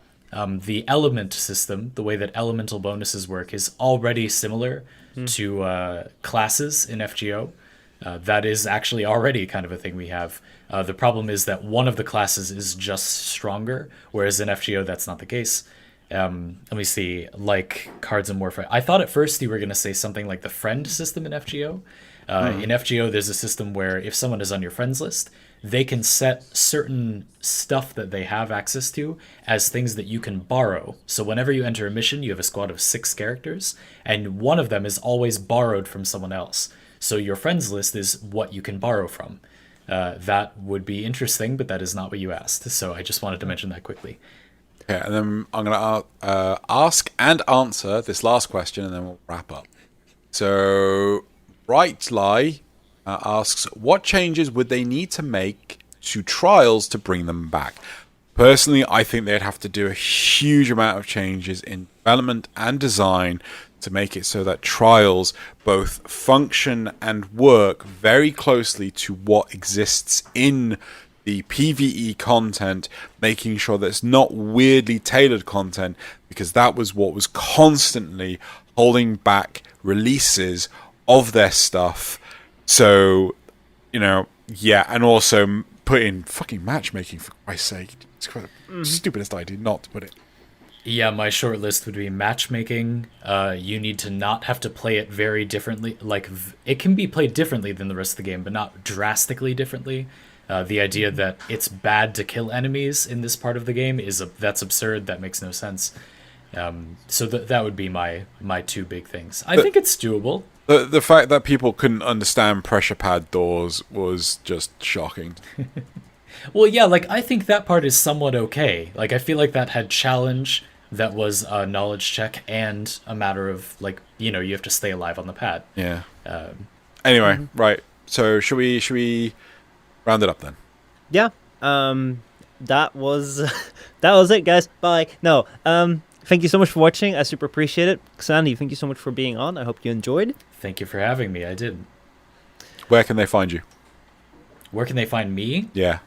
You can find me on Twitch for the next 3 days, because I'm going to be finishing my push to Twitch Partner to give you all of the delicious quality options. Mwah. Ooh, so spicy. So I will see you there. I stream around this time on Thursday, Friday, and Sunday, and I will also be streaming tomorrow around this time. So that's twitch.tv/XandyPants, It is. right? And YouTube? We don't need to plug that. No, okay, no pluggy. Don't give people decision paralysis. Give them one place to go.